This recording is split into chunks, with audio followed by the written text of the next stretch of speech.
Hey guys, welcome back to the channel. This is a story about what if Naruto has Minato and Kushina sealed in him.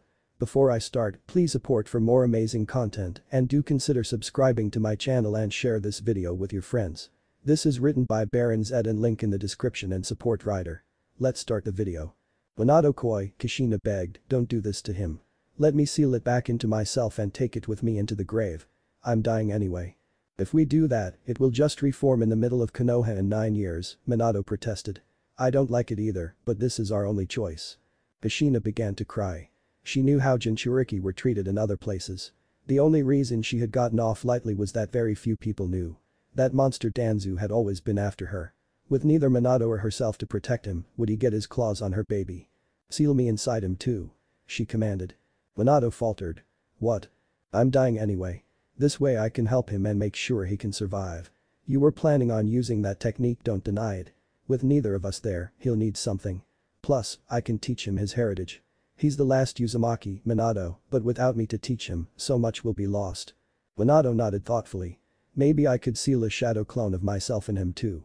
Kushina and Minato started to toss back and forth ideas on how to modify the 8-trigram seal they were using as a base to accomplish what they wanted, while Minato made sketches. They were both seal masters, but they had different styles. Kushina had an intuitive outside-the-box understanding on how seals work that was common in her clan. Minato had a very analytical style that was much more methodical. Together they could do amazing things. They had just finished designing how to get their baby's chakra to support her within the seal and bring her out of stasis once he had enough when they heard the Kyuubi's roar. No time, Minato said sadly. It won't take long to duplicate what we've done here to support both of us, Kushina protested. Minato shook his head. If it's unbalanced, it will bring down the whole array. Maybe you should be the one then. Kushina said. No, Minato interrupted firmly. He'll need his mother. Plus, I'm the one who has to do the sealing, you don't have the strength right now. It will work better if it's you in there. Minato picked up their son, Naruto, and gave him a kiss on the forehead. He placed him in Kushina's arms and then gave her a firm but brief kiss on the lips. He grabbed her shoulders and they disappeared in a yellow flash. They appeared at a personal retreat that Minato liked to use, just outside of Konoha. Minato disappeared in another yellow flash and reappeared with a couple of blankets and boxes. Minato set the boxes up to make a stand on which to lay Naruto so that he could paint the seal on his stomach. The arrangement kind of reminded Kushina of an altar with Naruto's blanket draped over the top of it. She lay down beside the stand. Almost done, koi, he said. I just need some blood. He handed her a kunai and she pricked her thumb with it and then handed it back. I could have held the beast down while you worked, Kushina said. This'll work better if you save your chakra, he said. Hiruzen-san and the others can hold the beast off for a few minutes. You should say your last words to him now. You won't see him again for a few years. I don't want to steal your time, she protested, since you won't see him again. I've managed to put a little of my chakra in him like a shadow clone, but I don't have the time to make it self-sustaining. I'll be able to have a few minutes with him. I'll leave the trigger in your hands. The flash of hope shot through her. If she was patient, she might have time to figure out how to adapt Naruto's chakra to reinforce Minato's. As soon as I leave, I'll grab the Kyuubi and start the sealing immediately, he said. He turned to their son. I'm really sorry about this, son. Listen to your mother. She'll help you out. I love you. With another yellow flash he was gone. Kushina started babbling. She was not quite sure what she was saying. Before long, her husband reappeared with the Kyuubi. He ran toward them and yelled, seal. The giant specter with a tanto appeared above them, summoned by the Death Reaper seal that reinforced the 8-trigram seal. It parted the giant fox with its blade and then shoved half of it into Minato and the other half into Naruto. The last thing she saw was her husband being pulled into the specter's mouth. 5-year-old Uzumaki Naruto was lonely. Everyone in the orphanage ignored him. They were not explicitly mean to him, the only matron who tried was escorted away by masked shinobi, but they only interacted with him when required. It started with the matrons and trickled down to the other orphans. Occasionally a new child would play with him for a short time, but they all eventually gave in to peer pressure. Several times a few kids had tried to pick on him. The matrons stopped that quickly enough, but in the process they encouraged the bullies to ignore him. All he wanted was a single friend. Was that too much to ask? The only person who was his friend was the old man that everyone called Hokage-sama, but he only visited Naruto once a month for about an hour. The old man always took him to get ramen at a little stand. The shop owner and his daughter were both friendly, but they were usually too busy to do more than greet him. Naruto lay in his bed staring at the ceiling. Unlike the other orphans, he got his own small room. The matrons talked like it was a privilege, but he felt like it was just another tool to keep him lonely. He sighed and rolled over and tried to go to sleep. Naruto awoke in a meadow. The sky was a pale gray that seemed to fade into white. He could not tell if the gray was due to fog or something else. The edges of the meadow seemed to fade into gray where there were not any trees, so he figured it was an odd fog. The only prominent things in the meadow were a small creek and a two-story house about the size of the orphanage. Shrugging his shoulders, Naruto approached the house. He knocked on the door, but nobody answered. After a minute, he tried the doorknob. It was unlocked, so he opened the door and went in the house. The house was nicely furnished. He noticed some pictures on the wall. The pictures were of a pretty red-haired lady and a blonde man, either alone or together. Oddly, the face of the blonde man was always fuzzed out. There was a bookshelf. He scanned the books. He did not know many kanji yet, so most of the book titles were meaningless to him. One, however, stood out. History of the Uzumaki clan. He excitedly picked it off the shelf and opened it up. More kanji, most of them were unfamiliar. With a sigh, he placed it back on the shelf. He wandered around the main floor. There were two locked doors. One might have led to the basement and the other to an office. Upstairs appeared to be mostly bedrooms. One appeared to be a guest room and most of the rest were empty. One of them pulled at his heartstrings. It was a nursery with the word Naruto spelled out in hiragana on a crib. The room was lovingly set up. It was only missing a baby. He climbed into the crib and lay there for at least 10 minutes. He had to scrunch up his knees because even though he was small for a 5-year-old, he was too big to lay flat. Eventually, he left the room to look at the rest. In the largest of the bedrooms, a red-haired woman lay on the bed. She was wearing a green dress over a white blouse and her hair was kept out of her face by a green hair clip. She was the same woman as in the pictures and she appeared to be asleep. Naruto imagined that she was his mother. He thought she must be a relative, at least, between the crib and the Uzumaki book.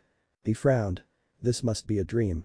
There was no way he would just go to sleep in the orphanage and then appear here otherwise. He sighed. It was a good dream. He put a hand on the woman's elbow and shook it a little. Even if it were a dream, it would still be nice to know what was going on. She began to stir. "Excuse me, ma'am," he said. "I'm not sure where I am. Can you help me?" The woman sat up a little and looked at him. "Naruto-chan?" she asked. "Yeah, I'm Naruto. Who are you?" "I'm your mother," she said, smiling brightly. "Mama?" Naruto responded as the woman gathered him into a hug. He started to sniffle a little. "What's wrong, Naruto-chan?" she asked. "This is such a nice dream. I'll be sad to wake up." "Do you have such a bad life, Naruto-chan?" his mother asked. "I don't know. Nobody's mean to me, but nobody will play with me either. Only the old man and the Ichirakus are nice to me." "Ichiraku? The ramen stand owner?" she asked. He nodded. "They have the best ramen," his mother said happily. He nodded enthusiastically. "Did you eat there often?" She chuckled. "More than I should have." She got a serious look on her face. "This is a special kind of dream, Naruto-chan." "Special? How?"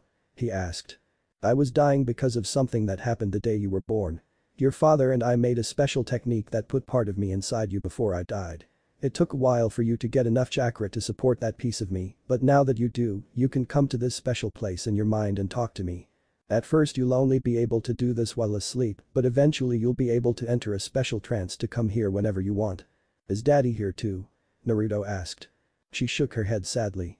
"We didn't have enough time to figure out how to put both of us in here. I think he left enough of himself in here to last a few minutes, but I want to save that until you're older." "Why is his picture fuzzed out downstairs?" he asked. "Your daddy and I had enemies that we don't want to find out about you yet. I won't tell you our names until you've shown me you can keep a secret. Your daddy has a very famous face, so I fuzzed out the pictures while I was creating this place." "You made this?" he asked, impressed. She smiled. "The technique that your daddy and I made gives me limited control over this part of your mindscape. I chose to make it look like our house." "Mindscape? It's a fancy word for the part of your mind where we can meet," she said. "I saw the Uzumaki book downstairs. Is that Daddy's family?" he asked. She smiled again. "No, sweetie, that's my family. Did the Sandaime give you the Uzumaki name?" He nodded. "Good. I don't want you to talk about the book to anyone outside the mindscape. This will be your test, okay? If you can keep the fact that you're a part of the real Uzumaki clan a secret, I'll tell you about your father when you turn 8, okay?" "Not even Jai-chan?" he asked. "Not yet, Naruto-chan." They spent several hours talking. Naruto told her about the orphanage and the old man. His mother told him about how pleased she and his father were to have him and a little bit about her life. Eventually he fell asleep for real. The next night Naruto appeared in the Mindscape meadow again after going to sleep to his immense relief. "I'm glad it was real," he said to himself. His mother was waiting for him in the front room of the house. "What do you want to do when you're older, Naruto-chan?" she asked. "You and daddy were shinobi, right?" he asked. "That's right," she answered. "That's what I want to be too," he exclaimed. She smiled at him. "Good, I can start you training in the Mindscape. You'll still have to practice in the real world." "I'm ready," he exclaimed. "What is it?" She giggled and ruffled his hair. "The most important thing for an Uzumaki shinobi to learn is calligraphy." "What?" he shouted. "Our clan was famous for its sealing skills. Your father was pretty good at it too, even though he wasn't an Uzumaki. You need to have very good handwriting and calligraphy skills for sealing." "Okay," he said. The orphanage matrons were not too pleased at the amount of paper and ink that Naruto wanted to use. They could not forbid him completely since they were supposed to be teaching the children to read and write, but they limited him to a sheet of paper a day. He thought about asking the old man for more paper and ink, but decided not to, since he did not have a good excuse for it that would not expose his secret. His mama had him practice writing with both hands because it would not do to lose your most versatile and valuable tool due to an injury. The other thing his mama had him doing was physical exercises. Most of them did not have any effect in the Mindscape, so she showed him how to do them and then told him how many of each to do in real life. The orphanage taught him the standard kanji he should know for his age, but ignored him when he asked for more. Luckily, his mama taught him as much as he wanted to know. In general, he did not care for reading, but whenever he asked his mama to read the history of the Uzumaki clan book to him, she told him to read it himself. He suspected it was to motivate him to learn his kanji. He asked her how she had made the books appear in his Mindscape. She had told him that it was a special seal that had captured the state of their house at a specific point in time and then allowed her to reconstruct anything that was in it at that time in her Mindscape. She told him that it was useful for studying on long missions. He asked his mama why everyone was so cold to him. She got sad and told him that she would tell him when he was 12. "It's not your fault, Naruto-chan," she said. "People are stupid, especially when it's about things they really don't understand. The reason is a little complicated and I don't want you to take it the wrong way, so I'm going to have to ask you to wait." "Okay, mama," he said. "As long as you don't hate me, I'll be alright." When Naruto turned 6, his mama started teaching him basic taijutsu and told him how to awaken his chakra. After he awoke his chakra, she showed him chakra control exercises, starting with leaf sticking. When he complained how boring it was, she said, "I know it's boring, but if you don't start controlling your chakra now, it will be much more difficult to do it later." "What's so important about that leaf sticking can teach me?" he asked. "It leads to walking on walls and water later," she answered. "That's pretty cool, right?" He nodded and started bouncing excitedly. "There are also a few other cool things you can do if your chakra control is good enough, including my signature technique. Do you want to see?" "Yeah." She held out her hand and a chain flew out of it and struck a tree on the edge of the meadow. "Cool," he exclaimed. "Will I be able to do that?" She nodded. "If your chakra control is good enough, you should be able to. Most Uzumaki can. My chakra is special in that my chains can suppress other people's chakra. That's actually fairly rare, so I don't know if you'll be able to do that, but you should be able to form the chains. The few Uzumaki who can't do it can duplicate the ability, including the chakra suppression, with a seal. The other very useful thing you can do with good enough chakra control is to manifest a temporary seal with your chakra. It only works with seals you've memorized absolutely, but it allows you to use them in combat once you get good at it. I can actually make the seals form at the end of my chains." "Awesome!" Naruto exclaimed and redoubled his efforts at leaf sticking. About 7 months after Naruto's 6th birthday, the old man allowed him to enter the Shinobi Academy. Based on one of his mama's stories, he loudly proclaimed that he would be Hokage when he grew up. The class laughed at him and the teacher got angry. The academy was boring. Mostly it was learning history, math, and language with some pretty simple physical exercises thrown in. His mama told him the curriculum would expand as he got older. His teacher at the academy treated him worse than the orphanage matrons. His work was graded much more harshly than anyone else's. By this time his handwriting was impeccable, but the teacher always found mistakes.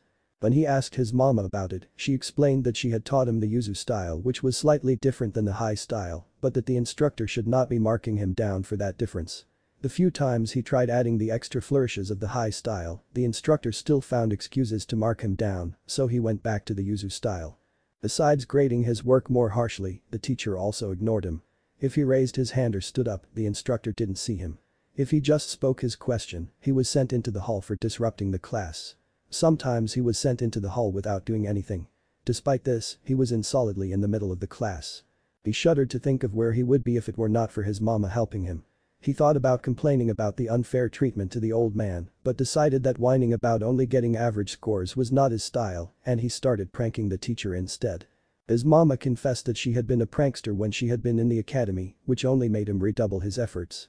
At first, he got caught pretty often, which dropped his standing to near the bottom as the teacher took away citizenship points. After a while he stopped getting caught, but since he had a reputation and was disliked, the teacher always blamed him anyway. The other students treated him like the orphans did, except that the teachers did not stop the bullying. He made a few friends at first, but they did not last long. One or two admitted that their parents had told them to stay away from him. Before long, even the ones that had not been warned by parents stayed away due to peer pressure. The bullying led to fights that were always Naruto's fault no matter who started it, which contributed to his loss of citizenship points. Naruto's taijutsu was good enough that he usually won, which limited the physical bullying. He did make an effort to stamp out bullying whenever he encountered it. Usually his efforts went unrewarded.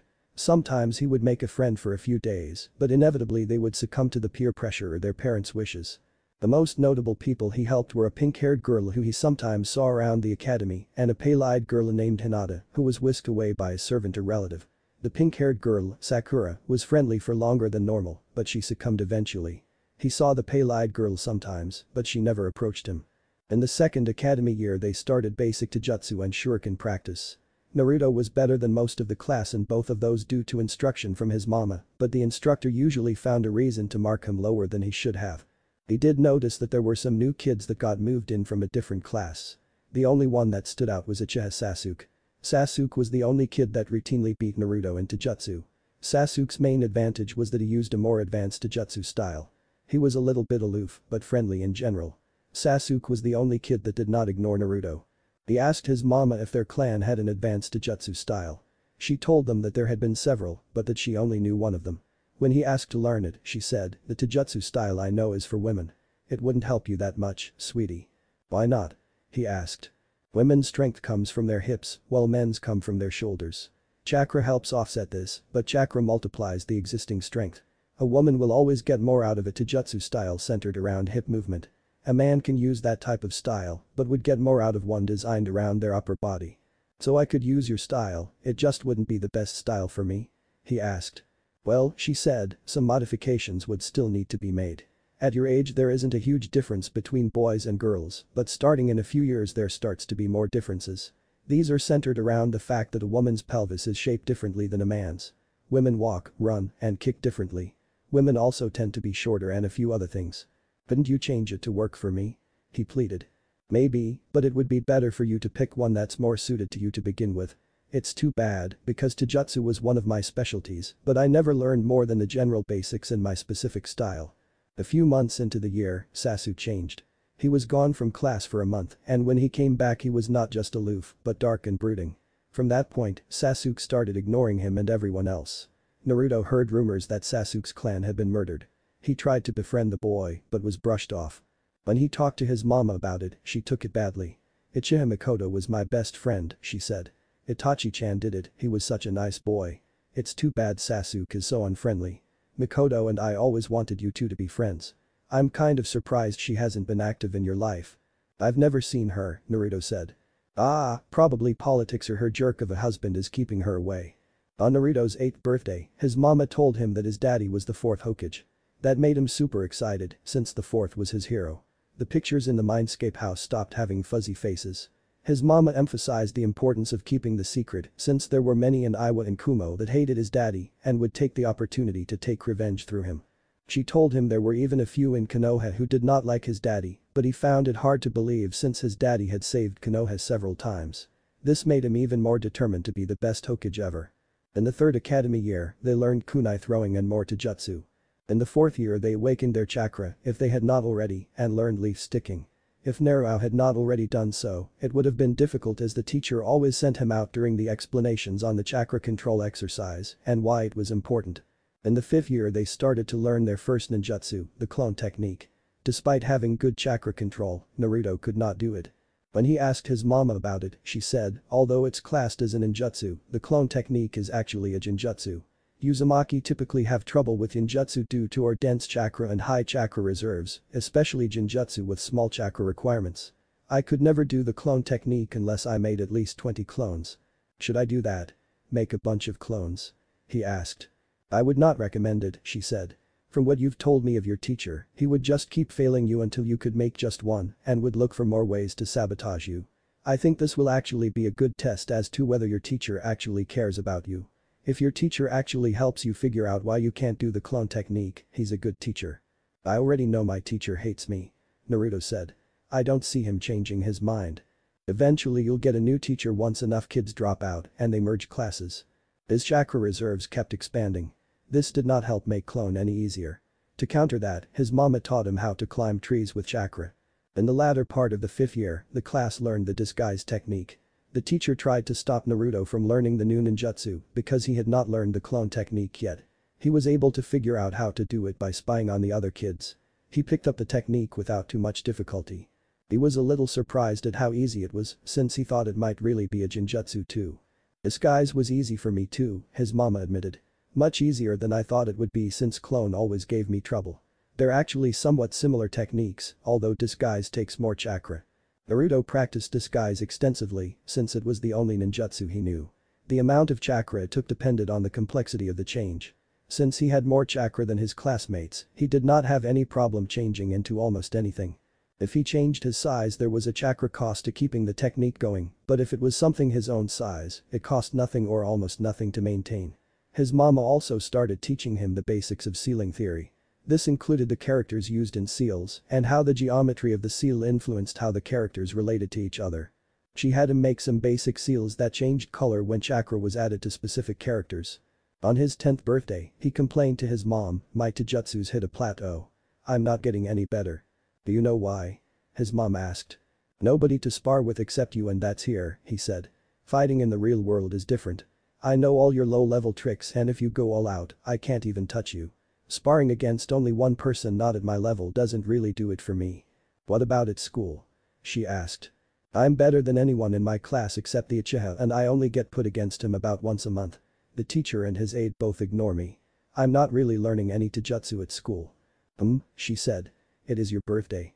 Hold a ram seal for me and put as much chakra into it as you can." He did so and could see the chakra glowing from his skin. "Low down and level chakra reserves," his mom said. "Looks like I can teach this to you safely." She showed him a hand seal that had the middle and index fingers crossed. This is the clone hand seal. It's used for this technique and a couple of derived techniques.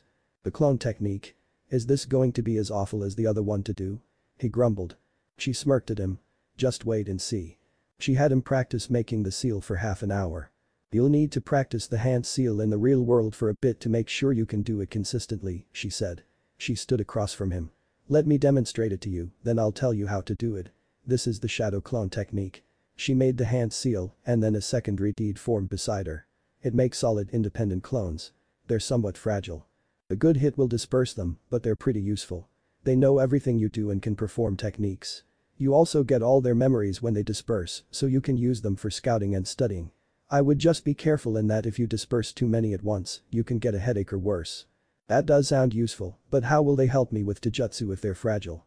he asked. "You can use them in low-impact spars. Seeing how you fight from a different angle can be pretty useful. If you make a few of them, you can have them fight each other." "I see," he said.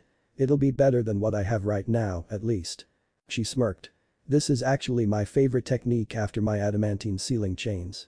Uzumaki can typically get a lot more use out of this since we have more chakra. Ours are typically a little sturdier too, since we have denser chakra. Making them is pretty simple, actually. Flow chakra through the hand seal and then pinch off the chakra and pull it apart." He did so, but nothing happened. After practicing for another half an hour with some tips from his mom, he did it. "You need to be careful with this, Naruto-chan. If you don't have enough chakra to make a clone, it will send you into chakra exhaustion." "Can I make more than one at once?" he asked. "Yes, you just pinch the chakra off into thirds or fourths. It works the best if you make them equal.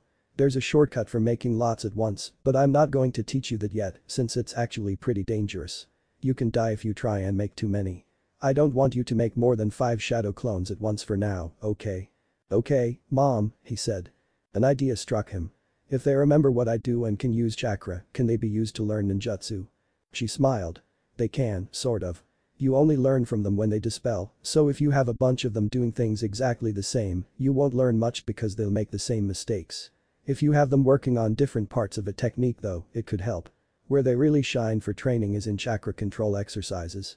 If you have them dispel regularly, the ones still training learn what the dispelled one did. Unless you're training with identical leaves and trees, which is impossible, the differences between what your different clones do add up. Other than that, it's like training in your mindscape. They don't help with physical things other than helping build reflexes and patterns, but they do help with chakra training. Awesome. He said. Practicing taijutsu in his mindscape helped him to learn the moves, but he had to also put in real-world practice so that his muscles learned the moves as well as his mind. That meant that shadow clones would be useful with taijutsu, even if they were not a complete solution. You'll have to be careful though, son, she said. I don't want anyone to know you can do this, so don't do it where you can be seen. He used his new technique in a small clearing with a creek running through it. The chakra control exercise he was currently doing was water walking. The creek was deep enough he could do it, but not too deep that he would get his clothes wet if he wore shorts unless he was stupid. Even with just the 5 clones his mom restricted him to, he could notice a change in his chakra control progress. His taijutsu was also improving again. It was frustrating to have to keep replacing a clone if he sparred too hard, but it was worth it. Near the end of the year, he hit another plateau in his taijutsu skills. In all honesty, it did not feel like anything had changed. He knew he was better, but he still could not beat the Uchiha. He had lost to him earlier in the day, in fact. He was still much better than the other students, but that had been true before his mom had taught him shadow clones. At night, he again asked his mom to teach him her taijutsu. I told you it wouldn't help you much, she said. What you really need is for a male taijutsu expert to find you a suitable style. I don't want you to pick up bad habits now that you'll have to unlearn. In frustration he used the disguise technique to change himself into a girl. What about now? He asked cheekily. His mom arched an eyebrow at him. You know that for most people the disguise is just an illusion. They aren't physically different and it wouldn't help with their taijutsu. Most people? He asked. My disguise technique was always more physical, she said. If the cause for that is what I suspect, it would be true for you too. She rubbed his cheek and then nodded. Come inside the house. She led him to her bedroom and they stood in front of the room's full-length mirror. He looked at himself. He was a little more slender, especially in the chest area. His hair was red the same color as his mom's and his whisker birthmarks were missing. Take off your clothes. Let's see how real this is. He felt embarrassed about disrobing in front of his mom, but did it anyway. His eyes were drawn to his private area which was completely different. How did you know to make it like that? His mother asked. Have you been peeping? He frantically shook his head. No, this just felt natural, he explained. It sort of clicked into place. Okay, she said, I believe you. You can get dressed. While he got dressed his mother asked, why did you make your hair red? For you, Mom, he said. You've been my only real friend. I thought that if you had a daughter, you would like it if she had hair like yours. His mom hugged him. Ah, sweetie, I wouldn't give you up for any daughter. Naruto struggled to get loose. Let me finish getting dressed, Mom. She giggled and let him go. It's true that Minato and I wanted more than one kid, but I'm happy with just you. Thanks, Mom. Why did you get rid of your whisker birthmarks? His mom asked. Naruto scowled. I hate them. They mark me as different. I suspect they're part of the reason everyone hates me. His mother sighed. I was going to wait for another 2 years to tell you, but I think you're ready and it will explain part of why you can do this and no one other than the two of us can. He brightened. It starts when Konoha was young. There were 2 candidates for Hokage. Senju Hashirama and Uchiha Madara. Almost the entire village voted for Hashirama, including most of Madara's clan. Madara felt betrayed and left. He eventually returned and attacked the village with the Kyuubi no Yako doing his bidding. The Kyuubi, Naruto whispered. He had heard tales of what the great demon had done to the village 10 years ago. Hashirama defeated Madara and the Kyuubi with the help of his wife Uzumaki Mito, who was my great-great-aunt. Aunt Mito sealed the Kyuubi inside herself in order to defeat it. When she neared the end of her life, Aunt Mito sent to Uzushio to get someone to replace her as the jailer of the Kyuubi. I was selected because of my special chakra which suppresses other people's chakra. I came to Konoha and eventually Aunt Mito transferred the Kyuubi into me using a special seal. Naruto listened in awe. When I was older, I married your father and became pregnant with you. We knew that giving birth weakens the seal on a demon container and that there was a danger of it getting loose. Minato made preparations and stood by to make sure it didn't get out. Unfortunately, a man attacked us and, by holding you hostage, drew Minato away and then came back and freed the Kyuubi and set it against Konoha. Naruto clenched his fists. It was because of that man that he had grown up without parents. I was dying due to the Kyuubi being extracted from me, and, because of that, the only candidate to seal the Kyuubi into was you. Only in Uzumaki is strong enough to hold the Kyuubi, and most of our family died not long after I came to Konoha. You and I were certainly the only ones in Konoha at the time. She shed a few tears. The seal that Minato used cost him his life. He used it in order to make sure that you would be safe from the Kyuubi. I had heard about the way that Jinchuriki, that's what they call people like us, were treated in places where their identity was known, so I insisted that I be sealed into you as well. We wanted to include Minato too, but there was no time for us to figure out a way to put us both in the seal. Naruto felt his anger rise. Do you hate us, Naruto? His mom asked quietly. His anger left him. Huh? No way, mom. I'm angry at the jerk who set the Kyuubi free and the idiots who can't tell the difference between a seal and what's sealed inside it. He looked her in the face. Did they treat you badly too? She laughed ruefully. No, hardly anybody knew. It was a secret. Why did they tell everyone about me then? He asked. I suspect that they had to say something to the shinobi, at least, of what happened to the Kyuubi. After that, I suppose it was a leak among the shinobi. I bet it was my whisker marks that gave me away, he said sullenly. Ironically, his mom said, you were born with those marks. They're because I was the Kyuubi's container, not you. You would have had them even if it hadn't been broken free. He snorted. I suspect the reason you can make true transformations is because of the Kyuubi. Kitsune and legends are supposed to be shapeshifters. As for why you can change into a girl without knowing anything about them, maybe the Kyuubi is female, or maybe it's because its previous two containers were women. So, will you teach me your taijutsu now? He asked. I don't think this is a healthy idea, Naruto-chan. She sighed. I guess if you see how your body moves correctly as a girl, you might be able to adapt it to your own body. Very well. Tomorrow, make sure your disguise transformation is real in the real world. If it is, and I suspect it will be, I'll start teaching you my taijutsu forms. Thanks mom, he exclaimed. The transformation worked in the real world, so the next night his mom started him on katas for the whirling tides taijutsu style. His mom also started him on flexibility exercises in order to get the most out of it. Out of curiosity, he tried the kata without the disguise transformation on. It was a little uncomfortable, but manageable. When he mentioned it to his mom, she said, I never said a man couldn't use this style, it's just that it works best for women. As you get older, this will be easier transformed than not. I still say that you should get someone else to teach you a better style for you, but I've decided not to fight you on this anymore. Ultimately, this can be good for infiltration missions, if nothing else. After they were done and they were relaxing, he asked her, where did my name come from, mom? Your dad sensei wrote a book called The Tale of the Utterly Gutsy Shinobi. The main character's name was Naruto. Minato and I loved that book. I think we have a copy in the library here. Don't go looking for anything else by Jiraiya though. After his first book didn't sell well, he switched to writing smut. Cool, he said. I'll give it a read. I think the name is a reference to one of his students named Nagato, who was also in Uzumaki, but I'm not sure how closely related we are to him. Unfortunately, Jiraiya said he was dead. So I'm probably the only Naruto. Cool. The kids in class were teasing me about being named after a ramen topping, he said. She giggled. Mikoto totally said that too when I told her. I like ramen as much as you do. Ramen's the best. No, your name uses the kanji for the storm, not the ramen topping. Would you have used that name for me if I were born a girl? He asked. Already looking for an alias? She teased. Maybe, he said with an embarrassed shrug. We were thinking about it, but I was leaning toward Tsunami. Huh. Namika's Tsunami is kind of symmetrical. His mom laughed. So it is. I wouldn't use that alias at least until you're Jounin level. I would targeted Minato's cousins, and they weren't even shinobi. Most of them ended up changing their names and moving far away. Naruto took to training his taijutsu at least half the time in his Tsunami disguise. He had tried out wearing an orange outfit since it was his favorite color. His mom told him it clashed horribly with Tsunami's red hair. After pouting for a few minutes, he settled on a green jacket that flared at the hips and dark blue pants. His mom had made him promise not to use the whirling tide style at the academy. Even though it defeated his original reason for learning it, beating Sasuke in a spar, more than anything, he enjoyed doing something that he could share with his mom. Even though he still lived at the orphanage, nowadays he mainly only slept there. He often ate dinner at his clearing. He took to shopping for dinner mostly instant ramen cups while in his girl disguise. He was treated better as Tsunami, which gave him mixed feelings.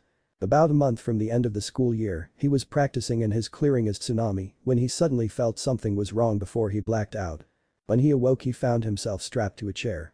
He could not feel his chakra. A dour-looking scar-faced man with a leaf badge on a bandana that covered the top of his head was starting at him. "Who are you?" Scarface asked. "Uzumaki Tsunami," he said. "I'll admit that you look like an Uzumaki, but we don't have any true Uzumaki in our village anymore," Scarface said. "What are you doing here? We don't take kindly to unknown persons practicing ninja skills in hidden areas of our village." "I can explain to the Hokage," Naruto said. "Why should Hokage-sama come talk to you? Anything you could say to him, you can say to me." He thought for a minute. He did not know anything about Scarface. He could not even be sure he was still in Konoha. He did not have any code word set up with the old man. He decided to take a chance on a reference to his heritage. "Tell him it's about Kushina and her husband." "Uzumaki Kushina never married," Scarface said. "It was a secret marriage," Naruto said. "Very well," Scarface said, "but if you're wasting my time, it will go worse for you." Several hours later the Hokage entered the room, frowning. He stared at Naruto for a few moments. Scarface stood behind him. "Hokage-sama, I suggest that you send anyone you don't want to know about Kushina's husband out of the room," Naruto said. It felt weird to call the old man by his title, but he didn't think his surrogate grandfather would appreciate Naruto's brand of informality coming from an unknown prisoner. "Everyone leave," the Hokage commanded. Scarface left and the old man shut the door. He placed a privacy seal and activated it. Naruto could not draw one yet, but he recognized it. "How do you know what less than 10 living people know?" the Hokage demanded. "I found out about my parents," Naruto said. "Stop the lies," the Hokage snarled. "Kushina never had a daughter." Naruto was unnerved to see this side of the Hokage. He decided to come clean. "How about you tell me who you think her husband was?" "Her husband's name was Minato and I'm not their daughter," he said. "Tsunami is an alias. I'm really Naruto. They did a full examination of you while you were unconscious, girl, and a disguise won't work without access to your chakra or while unconscious. Try again." "I have an unusual disguise technique because of my tenant," Naruto said. "It allows me to do actual transformation with no chakra maintenance. My mom could do the same thing." "Kushina never said anything about that," the Hokage said. "She told me she rarely saw the need to use it," Naruto said. "How do you explain talking to a woman who died the day you claim you were born?" the Hokage asked. "I'll explain it to you after I prove who I am and we go someplace more comfortable, Hokage-sama," Naruto said. "Naruto never calls me Hokage-sama," he said. "I don't feel comfortable calling you Jaichin when I'm chained to the chair," Naruto said. "How do you propose to prove yourself?" the Hokage asked. "Give me access to my chakra and I'll show you my seal," Naruto said. The Hokage thought for a couple of minutes. "I'm embarrassed to say that I don't know anything about Naruto that couldn't be found out by 2 days worth of observation. I'll remove the chakra suppression seal, but if you try anything you'll definitely wish you hadn't." He nodded. "I understand. You'll also need to lift my shirt.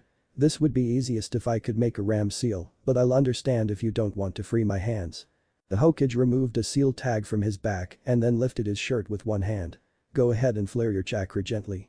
Naruto summoned a small amount of chakra. He could not see his stomach, but he saw the Hokage's eyes bug out briefly. "Can you release the disguise?" the Hokage asked. "I can," Naruto answered, "but I need to make hand seals to reapply it. I'd rather not have anyone know that Tsunami and I are the same person." "That type of disguise is too useful to let out to anyone at this point," the Hokage admitted. "I wish Kushina had told me she could do it. Probably didn't want to be stuck on nothing but infiltration missions," Naruto said. The Hokage thought for a moment. "That's probably it. She didn't have the personality for them." He glanced at Naruto. "I dare say that you don't either." "No way, Jaichin," he said. "I have a little bit more patience than I let on, but not that much." "I'll get the key to your bonds and then come back," the Hokage said. The Hokage replaced the chakra suppression tag and then left. About 10 minutes later, the Hokage returned. Naruto wondered if most of the time was spent arguing with Scarface. The Hokage again removed the chakra suppression tag. "Turn into Naruto," the Hokage said. "If you can do it and then keep it with your chakra suppressed, I'll let you go." "Okay," Naruto said. He released the disguise. "Amazing," the Hokage said. He placed the chakra suppression tag on Naruto and left it there for a minute before removing it. "One last thing.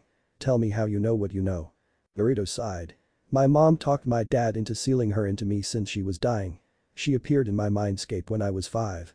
I've been talking to her every night since." "How do you know it's not the Kyuubi trying to trick you?" the Hokage asked.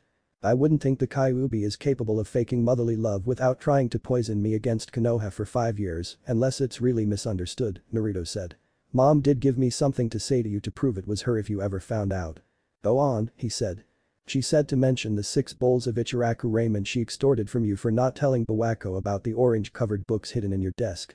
He chuckled, embarrassed. Okay, I'm pretty sure it's her, although we can't rule out the Kyuubi knowing about that since it was imprisoned in your mother. He unchained Naruto. Okay, change back to your girl disguise, the Hokage said. Naruto formed the ram seal and changed into his tsunami disguise. You can do disguise with only one hand seal? He asked. Your version does use the standard hand seals, right? Naruto nodded. I practiced a bunch. I heard that the second Hokage could do it and thought it would be cool. The Hokage nodded. Lots of Jounin and even Chunin do that with DNE rank techniques they use frequently.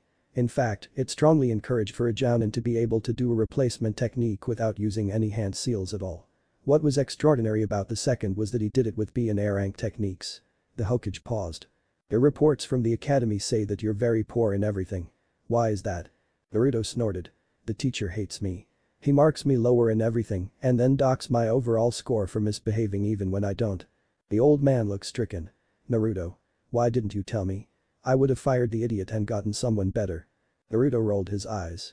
You and the Ichirakus are the only ones that don't hate me. I doubt switching teachers would help. Plus, it gave me an excuse to prank him. That's not true, Naruto, the Hokage said. It's mostly the ignorant civilians that hate you, the shinobi know better. Naruto shrugged. I've never met anyone else who, at the least, didn't ignore me like I wasn't worth their time. And my teacher is a shinobi. I'll make sure you're in a good class next year, the Hokage said, and fire the moron immediately. Come to my office and let me know what your mother has been teaching you. Naruto explained his skills to the Hokage. Other than the shadow clone technique and his basic sealing skills, he did not really know more than the average student. The Hokage kept his word and fired his teacher. They had substitutes for the last few months of classes. The subs were better than the old teacher, but most of them still mistreated him. He thought it was mostly because of the notes the old teacher wrote on how poor his skills were and his behavior problems, rather than his furry problem. He simply pranked them, which probably did not help his reputation, but he was past caring. He spent a lot of time thinking about how to solve the problem. He knew that giving up pranking would help, but he just could not let a slight to him go unpunished. What he needed was to start over. You want to what? The Hokage exclaimed. You heard me, Jaichin, Naruto said. I want to attend the academy as Tsunami as well as Naruto. Why would you want to do that? The old man asked. I want to start over, he said. These last few weeks have been a bit better, but my reputation is weighing me down. Everyone thinks I'm the dead last, well actually I'm the second best in my class. Even if I get a teacher that doesn't see me as the fox, they'll still see me as the idiot. One of the last guys to teach my class accused me of cheating because my scores were too good compared to my historical scores. I don't think this is the right answer, Naruto, the old man said. There's still 2 years left. It will get better. Alright, Jaichin, Naruto said, let's make it a wager. If at the end of the year Naruto has a standing within 5 places of Tsunami, Tsunami will disappear. If not, I get to keep her. Naruto. I'm tired of it, Jaichin, Naruto said with a sigh. All I really want is to be accepted. I can only take so much of the harsh looks and the turned backs. The times I went out as Tsunami to go shopping were quite refreshing. Naruto, I sympathize, I really do, but part of your cover is the fact that nobody realizes you're a true Uzumaki. If a redeeted sister shows up, they'll make the connection to Kushina, and if they start looking for which of Kushina's friends was blonde. Really, Jaichin? He said. My mom says I act just like her. If that doesn't clue people in, then having a redeemed sister won't. Fine, the Hokage said with a sigh.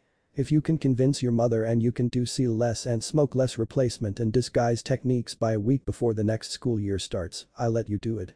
I trust you not to lie about your mother's approval. Naruto, his mom said worriedly. I don't think this idea of yours is healthy. Didn't you say that most high-level shinobi have quirks? He countered. Yes, but most of them don't pick them up in the academy. I just want a chance to not have the fox hanging over me, like you did, Mom, he said. Fine, she said, I'll agree to the same conditions as the Hokage. You need to be able to do seal less and smoke less replacements with a shadow clone and a smoke less and seal less disguises by the deadline, and if Naruto is within 5 spots of Tsunami or is higher, the experiment ends. Can I raise my clone quota to 10? He begged. Fine, she said with a sigh. Let me show you how to do replacement. The end of the academy year was coming up. He had planned to take the final test this year in order to try and graduate early, but decided to try his wager with the old man instead. He had 4 weeks to get the technique requirements down. After he spent a few hours to get the replacement down with its standard 5-hand seals, he started with disguise, since he was almost there. He could already do it smokeless with only 1-hand seal. Practicing in all his free time with his 10 clones, he managed to get it down seal-less and smokeless in 2 days. He started on perfecting the replacement. Luckily, replacement with a shadow clone was much easier than any other replacement. Within a day he had it smokeless with 5-hand seals due to his good chakra control. Within less than 2 weeks he had it down to 1-hand seal and smokeless. He spent almost a week and a half getting rid of the last hand seal. He had made it with 2 days to spare. He rushed over to the Hokage's office and then waited patiently for him to be free. He was practically bouncing off the walls. "Hey, Jaya-chan," he exclaimed as he entered the office. The Hokage activated the privacy seal. "I take it from your demeanor that you have met my requirements." "Yep, Jaya-chan," he said excitedly.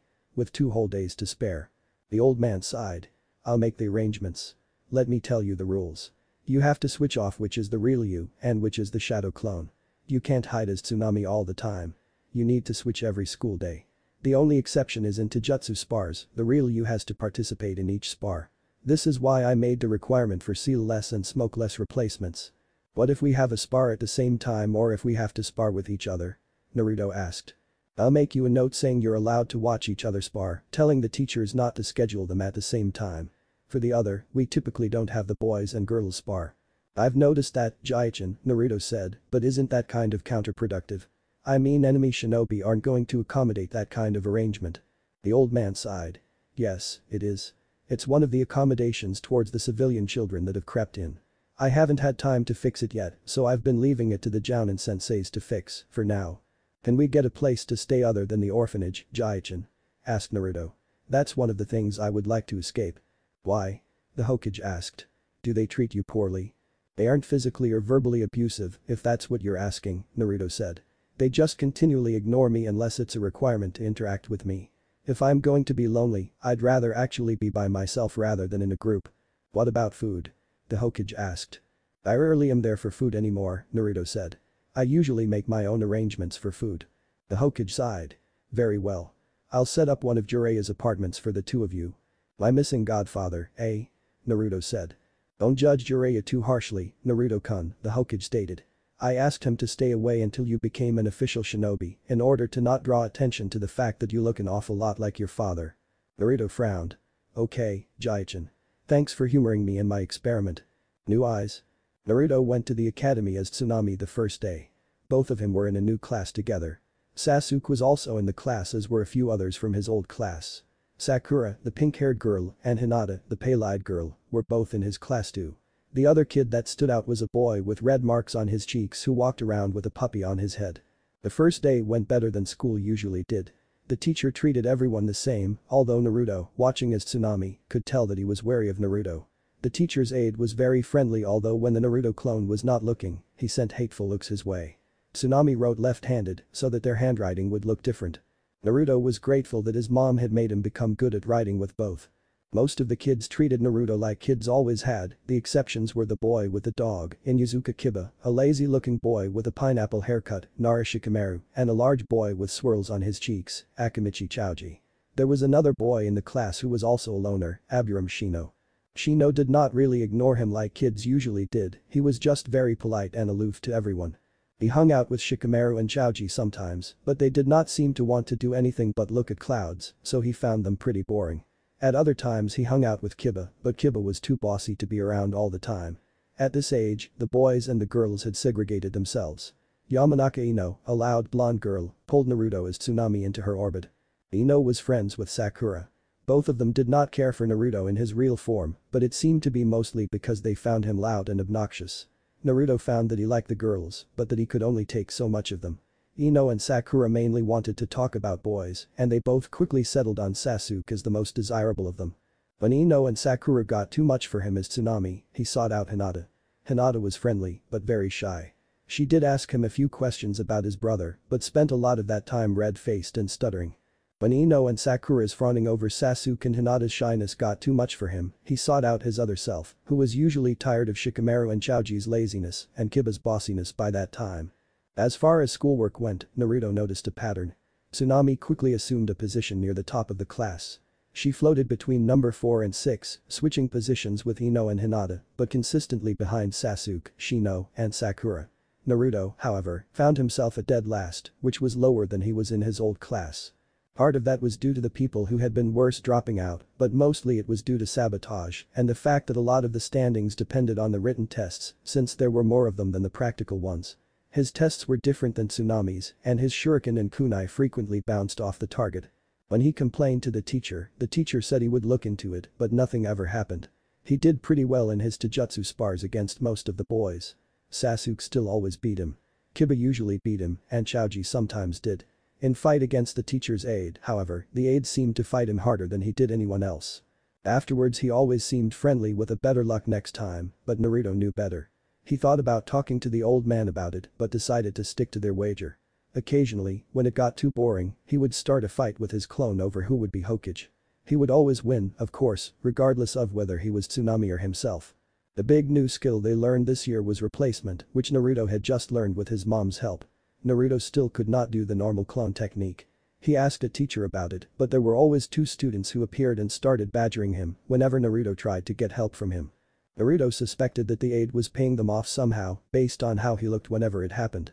He attended the Kunoichi class as Tsunami, but in his opinion it was a waste of time.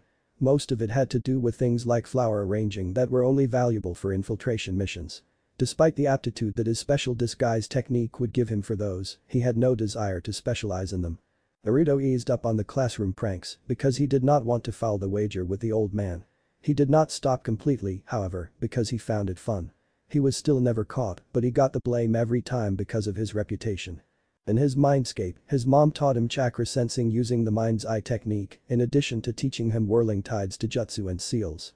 It took him 2 months of meditation to get to the point where he could sense anything. Once he figured it out though, he steadily got better at it. "Why do I feel different when I'm Tsunami?" one of his clones asked while he was sparring with his mom. The clone was practicing the mind's eye, while several other were doing water walking on the stream in the meadow. "It's because you turn into a real girl and have more yin chakra," his mom replied, stopping the sparring. "My chakra signature is different?" Naruto asked. He had noticed something odd about it, but had not yet put it to words. "Kind of," his mother replied. "It's the same whether you're Naruto or Tsunami, except that Tsunami has more yin chakra. This makes for an interesting scenario where you look different to human sensors, but not to seals that look at chakra unless the seal specifically looks at the yin-yang balance." She pulled out her ink and sealing paper kit and drew 2 seals. This first seal is a standard security seal linked to a storage seal. Once activated by someone's chakra, it can only be unlocked by that same person. Pick up a rock and put it in the seal. Naruto as Tsunami did so. "Now, I want a Naruto clone to unlock it," she said. The clone that had started the conversation did so. The rock came out. "This other seal is the same, but modified to sense yin-yang balance," she said. "Give it another try." Naruto sealed the same rock into the seal, but the clone could not remove it.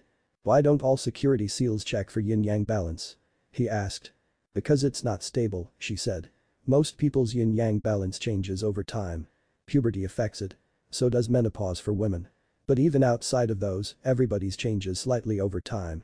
There are other markers in a chakra signature that remain stable and are much better for security seals. The changes are usually gradual and small, so the changes don't register to a human sensor, even though yin and yang stand out brightly to a human sensor." "Is that why Jaichin didn't know it was me when they discovered me as Tsunami?" he asked. She nodded. "They certainly would have had a sensor look at you." "I still have more yang chakra than yin chakra when I'm Tsunami," the clone said. "That's because of several reasons, primarily. One is that you're in Uzumaki. We naturally have more yang chakra than normal people. The other is that your father split the Kyuubi in half when he sealed it into you. He put the yang half in you and sealed the yin half in himself and took it with him into the Shinigami's belly. The Kyuubi's yang chakra would cause your body to make more. The last is that studying is what naturally increases yin chakra and you would rather work out. I wouldn't worry about it though. While women tend to have more yin chakra than men and vice versa with men and yang, there are many exceptions both ways." "What does this mean for me as Tsunami?" Naruto asked. "You might be a little better at ninjutsu and have a little less stamina," his mom said. "You mean I could finally do the clone technique?" he asked. She laughed. "Probably not. I never could and I am more balanced toward yin chakra than you as Tsunami. I'm actually pretty even between yin and yang, and you still have more yang even when you're Tsunami. Will having less stamina as Tsunami hurt me?" he asked. "Probably not. Not only are you balanced toward yang, you have tons of chakra. You still have a massive amount of stamina as Tsunami. Towards the end of the year, the academy teacher, Haruka, seemed to soften toward Naruto. He decided to give him a chance. Haruka invited him out to dinner at Ichiraku's a few times, which Naruto enjoyed. Haruka tried to be brotherly or fatherly, but he still failed the test his mother had made for him. Whenever he tried to talk to him in class about the clone technique, the aide's henchman distracted him. Whenever he mentioned it outside of class, Haruka said it wouldn't be fair to give him extra help outside of class. When Naruto tried to talk to him about the discrepancy in how he and Tsunami were treated, Haruka brushed him off. I looked into it, Naruto-kun, he said. The tests are the same. Naruto thought about pushing it, but decided to not to rock the boat and keep to his wager with the old man. Haruka's focus on the outing seemed to be to try and make Naruto feel accepted enough to stop pranking. His teacher admitted that he had been a bit of a prankster when he was a kid because he had felt lonely. Naruto thought about letting Haruka catch him in his pranks in order to build more of a bond with him, but discarded the idea since his teacher was still failing the clone test. In the final normal year of the academy, they learned about Genjutsu and how to dispel them. Naruto struggled with this as much as he did with the clone technique. He was supposed to stop his chakra flow and then restart it. The problem was that he had so much chakra that it was difficult to stop. There was also a small current in his chakra that made stopping it even harder. He thought it must be related to the seal that kept the fox prisoner. It did not help that the teacher's aide always seemed to be the one that applied the Genjutsu on him and made it harder than the one that Tsunami got. Tsunami managed to dispel the Genjutsu about a third of the time, but Naruto never managed it.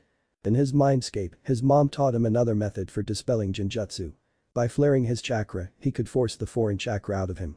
Unfortunately, since his mom did not know any Genjutsu, he could not test the method out on a real one. She recommended that he not use this other method in class because it was likely to scare the teachers based on the amount of chakra needed to do it. The other thing that his mom taught him were her chakra chains. Unfortunately, he did not have her special chakra, so his chains, which she called adamantine attacking chains, did not suppress chakra. They were still pretty cool though. By this time, he had gotten pretty proficient in the whirling tides Taijutsu as Tsunami. He started incorporating aspects of it into his Taijutsu as Naruto too. His sealing skills had gotten into what his mom called the intermediate range. He'd gotten good at making sealing scrolls and explosive notes. The major thing that happened at the academy early in the 7th year that did not relate to schoolwork was the falling out between Sakura and Ino. The two girls blew up at each other over who was worthy of Sasuke-kun. Unlike other arguments between the two, this one did not blow over. This strained the friendship he had with the two as Tsunami, but as one of two girls in the class that did not run over the Uchiha, he became a sort of neutral party since neither of them liked Hinata. They thought Hinata was stuck up when she was just incredibly shy. The whole thing rather disgusted him, but he valued his friends. As Tsunami, he visited a shinobi equipment store that his mom had recommended to see if it would buy some basic seals from him. When he told the proprietor, Higurashi-san, his alias, the man asked if he were Kushina's daughter. He responded that the Hokage had asked him not to talk about his parents. Higurashi-san then asked him if he were related to Naruto. Yes, he's my brother, he said. Is that a problem? No. Not if he's her son, the proprietor said with a wink. Good, because he made half of these, he said. This gave him a nice source of income and a fallback career. A couple of months after his 12th birthday, he found an unpleasant surprise when he changed into Tsunami in the morning. He quickly changed back and meditated until he found himself in his mindscape. Mom? He yelled, running into the house. What is it, Naruto-chan? She said. Shouldn't you be going to school? I'm bleeding from my private parts. He yelled. What? She said, surprised. Right now? No, asked Tsunami. He responded. She relaxed. Ah, that's normal for a girl, although I'm surprised you're going through it. It's normal? He asked incredulously. Haven't you had health classes, Tsunami? She asked. No, he said, shaking his head. I think that was the year before I started attending as Tsunami. She sighed and explained to him the monthly cycle. She made him turn back to Tsunami and showed him how to use feminine hygiene products. His mom snickered. You know this means it's likely you can get pregnant, don't you? He blanched. I will tell you something that has saved a few high-level Konoha Kunoichi when they ran out of certain supplies, she said. What? Shadow clones don't bleed during their periods, she said. They don't. He said. They still feel bloated and crampy, but they don't bleed, she said. Naruto thought about using shadow clones for Tsunami during the days that Tsunami had her period.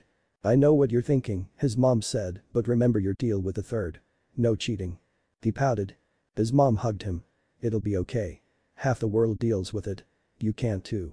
When he left his mindscape, he sent a shadow clone for feminine hygiene supplies. While he was waiting, he had an evil thought. There was no way he was going to the academy today anyway. Jaichin. He shouted as he ran into the Hokage's office as Tsunami. I'm dying. What? The old man exclaimed worriedly. What happened? I'm bleeding from down here for no reason. He said, pointing at his crotch. Are you serious? The Hokage asked, stunned. He sat in his chair for a few moments and then activated the privacy seal on the office. Well, the Hokage hemmed and hawed for a few long moments and then finally said, you should talk to your mother about this. Naruto couldn't hold it in any longer and busted up laughing. Naruto, said the Hokage sternly, are you pranking me? Kind of, said Naruto as he struggled to control himself. I really am having my period and I really had no clue what was going on when I first changed to Tsunami this morning, but I already talked to my mom and she explained it to me. The old man shook his head. I can't believe your disguise is that real. I assume you know what this implies, right? Naruto nodded his head soberly. Yeah, mom already warned me that it was possible I could get pregnant. The old man got an evil glint in his eye. You remember our deal, right? No passing your period off to shadow clones when it's the real you's turn. Naruto sighed. I figured. I am going to play hooky today though. I feel like I have a mild case of the flu, even disregarding the bleeding. I'll let it go this time, the Hokage said, but only for today. Okay. Naruto nodded.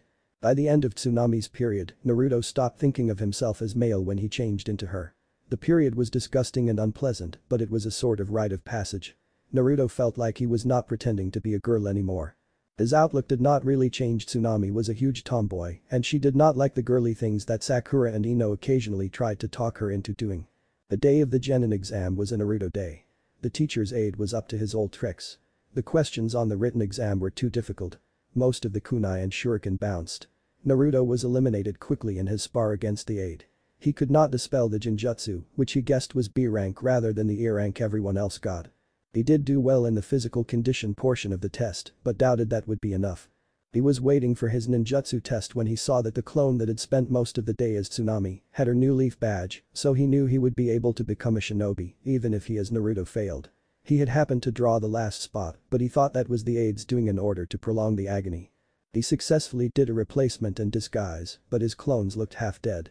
I'm sorry, but you fail, Naruto-kun, Haruka said sadly. Ah, come on, Haruka-kun, the aide said. He did manage to make them. These wouldn't fool anyone, Mizuki-kun, Haruka said. I'm sorry, Naruto-kun, but you'll have to try again next year. What? He said, I know my sister can't do clones either, and you passed her. Naruto-kun, Tsunami-kun passed every other test except the Genjutsu, Haruka explained. You failed the written, the Taijutsu, the Genjutsu, and the throwing test as well. In order to pass you have to pass 4 of the 6 subjects or get an exceptional grade in either Taijutsu or Ninjutsu. You just aren't ready yet. I'm sure you'll get it next year. Naruto's temper finally gave out. Hypocrite, he hissed. I know for a fact that my skills are near matches for my sisters. The tests say they aren't, Haruka insisted. You trust the stupid tests. Naruto sneered as he glared at the aide. My Taijutsu is better than any other boys in the class except for Kiba and the Uchiha, and you know it. How could I fail a fair test? Haruka just stared at him open-mouthed. I told you there was something wrong with my written tests and the throwing weapons I was using last year, but you never did anything. I checked the tests, Naruto. They were the same as everyone else's, Haruka said. Did you check for Genjutsu residues? Naruto asked. Naruto, there wasn't a point. Everyone in the academy is a professional, he insisted. You do realize that your predecessor was fired for purposefully sabotaging my education, don't you? Naruto said. He glared at the aide whose face was too blank. What? Haruka shouted. You didn't know? Naruto asked incredulously. Maybe the corruption runs deeper than I thought, he muttered. He started to turn away and then looked at Haruka. I'll have you know, sensei, that you failed my test too. Huh? Haruka said. Out of all the students in your class, only my sister and I couldn't do the clone technique, but you never tried to find out why. Naruto started walking toward the door. I hope you learn from your mistake and become a better teacher, Haruka-san. I promise, next year, we'll figure out the clone. I won't be coming back, Haruka-san, Naruto said. But your dream. Haruka said. I've decided that it isn't worth all the backstabbing. He glared at the aide. Maybe my sister will fulfill my dream. Hi, Jaichin, Naruto said as he walked into the Hokage's office. Hello, Naruto-kun, the old man responded. I've come to report on our wager, Naruto said seriously. The Hokage activated the privacy seals and sighed. I don't have a good feeling about this. I failed every test except physical condition and maybe ninjutsu, depending on how they scored it, he reported. And Tsunami? The old man asked. Passed everything except ninjutsu dispelling and the clone technique. The Hokage sighed. I thought for sure that Iruka-kun would treat you fairly. He did, said Naruto. He was just too trusting of his rat fincade Mizuki. Mizuki used a genjutsu on my written tests and another one to hide that he was giving me dull throwing weapons. The genjutsus he cast on me to dispel were B rank rather than E rank, from what I can tell. Not that it would have mattered, I can't dispel the E rank ones the standard way normally. Did you talk to Iruka or the headmaster about it? The old man asked. Naruto nodded. I told Iruka there was something wrong with the weapons and that I was getting much harder written tests than Tsunami. He did a shallow investigation and then wrote it off as sour grapes. The Hokage put the flat of his palm against his forehead. I thought I had the academy straightened out. He turned to Naruto. You should have told me, even if it messed up your game with Tsunami. Naruto chuckled ruefully. That reminds me, I kind of blew up at Iruka when he told me I failed. He said that he didn't know that my old teacher was fired for sabotaging me. The old man groaned. The headmaster must have been trying to sweep it under the rug to save face. Oh, and Mizuki knows that I know he was sabotaging me, Naruto added. He also had 2 students who helped out distracting Iruka. Alright, I'll have someone deal with him, the Hokage said. Who were the accomplices? Sato and Inu. The Hokage leaned forward over his desk. Are you sure you want to go through with our wager, Naruto-kun? I can give you a retest or even just say that I did on the basis of Tsunami passing. Naruto nodded slowly. I want to try living without all the hate, Jaichin. Tsunami isn't treated perfectly because she's my sister, but she's treated a lot better than I am as me. Even since she's been around I've been treated a little better. I think I appear more human because I have a sister. Everyone my age knows me as the dead last, while Tsunami is acknowledged as a serious shinobi. I want to escape my reputation too. I'm going to do it at least for a while. What would you do as Naruto? The Hokage asked. I assume you're not going back to the academy. Mom pointed me to a shinobi supply store. I showed the proprietor, old man Higurashi, some seals I made and he was interested in buying them. I'm getting close to what mom calls advanced Fuinjutsu. I should be able to supplement the mission pay I get as Tsunami decently doing that. I'll probably see if there are any others that are interested. I'll get you an interview with our Anbu quartermaster as well, the old man said. Thanks Jaichin. The old man had a nasty smirk on his face. You know Naruto-kun, only official shinobi can engage in shinobi activities such as Fuinjutsu. Academy students are just about the only ones who are exempt. Naruto frowned. Jaichin, are you seriously going to take this away from me? The old man coughed. If I could offer a potential solution. Naruto nodded. I make you a genin, but put you on the reserve list instead of assigning you to a team. That way you officially have basic shinobi privileges so you can make your seals under your real name, but it doesn't interfere with your experiment. It also provides you with an out that doesn't blow your secret if you decide to end your experiment. Naruto sighed. Okay, Jaichin. That sounds okay. Anything else? The Hokage nodded. I'll be telling your Jounin sensei the truth about you and Tsunami. They need to know in case something happens.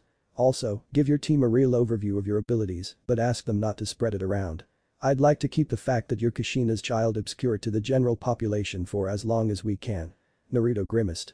I don't like it, but I understand, Jaichin. That night Naruto told his mom the results of the genin exam. Oh, Naruto-chan, she said. I'm so sorry. He shrugged it off. I'm actually okay. At this point I'd rather just skip the drama as much as possible. Jaichin put the real me in the reserves so that I could make seals and sell them to shinobi shops. If I decide to end the experiment, I can pick up where I left off without too many problems. Well, she said, I'm glad the Hokage had the foresight to think of that because I'm sure it wasn't your idea. Hey. He protested. His mom laughed. You get your lack of strategic planning from me. That's why I was never too upset when your father became Hokage instead of me. He was much better suited for it. She grinned. But I still wore the pants in the family, Hokage or not. Naruto rolled his eyes. Hey, since I'm a genin now, can you teach me the shortcut to creating lots of shadow clones? That's hardly a genin level technique, Naruto-chan, she said. He transformed into a 6-year-old version of Tsunami. Please, mama. She gave her mother her best puppy dog eyes. Her mom giggled. Stop that, brat. She lightly swatted the back of Naruto's head. Well, you certainly have the chakra for it. Okay, I'll teach it to you and lift your restrictions on the number of shadow clones you can make. Just be careful. Okay. Naruto aged into her 12-year-old girl form. I will. Okay. This is how you do the multi-shadow clone technique. You use the same clone hand seal, but instead of pinching off your chakra into portions, you set up a series of regular peaks and valleys like a sine wave in the chakra you focus through the hand seal. She drew an example on the ground with her chakra to make sure Naruto knew what she was talking about. Trigonometry was important for sealing. The number of peaks is the number of shadow clones you make. Naruto nodded and got to work. The next Monday, Naruto as Tsunami went to the academy for team assignments. She was excited to be a real shinobi. A part of her was disappointed that she was not doing it with her true face, but the rest of her was giddy with the idea of pulling the biggest prank ever as well as being treated as a normal kid. She wondered what her Jounin sensei would think of her. If she were being honest with herself, she would have to admit that she was extremely nervous because of the fox and her real disguise. She arrived a little early and sat down next to Hinata. It had been useless to try and sit next to Sakura or Ino for most of this year, since they inevitably fought over who got to sit next to the Uchiha. Sure enough, not long after she took her seat, she heard them arguing at the door. Sakura managed to get into the room first and smugly sat down next to Sasuke. Ino argued loudly with her until Iruka came in and used his big head technique to quiet the class down. As Iruka was about to start, Miyagi called out, "Where are Sato-san and Inyu-san?" They passed. "Izuki-san is involved in an investigation, which is why he's not here," Iruka explained. Sato-san and Inyu-san were called in as witnesses. The class silently digested that. Most of them knew that Sato and Inyu were Mizuki's stooges.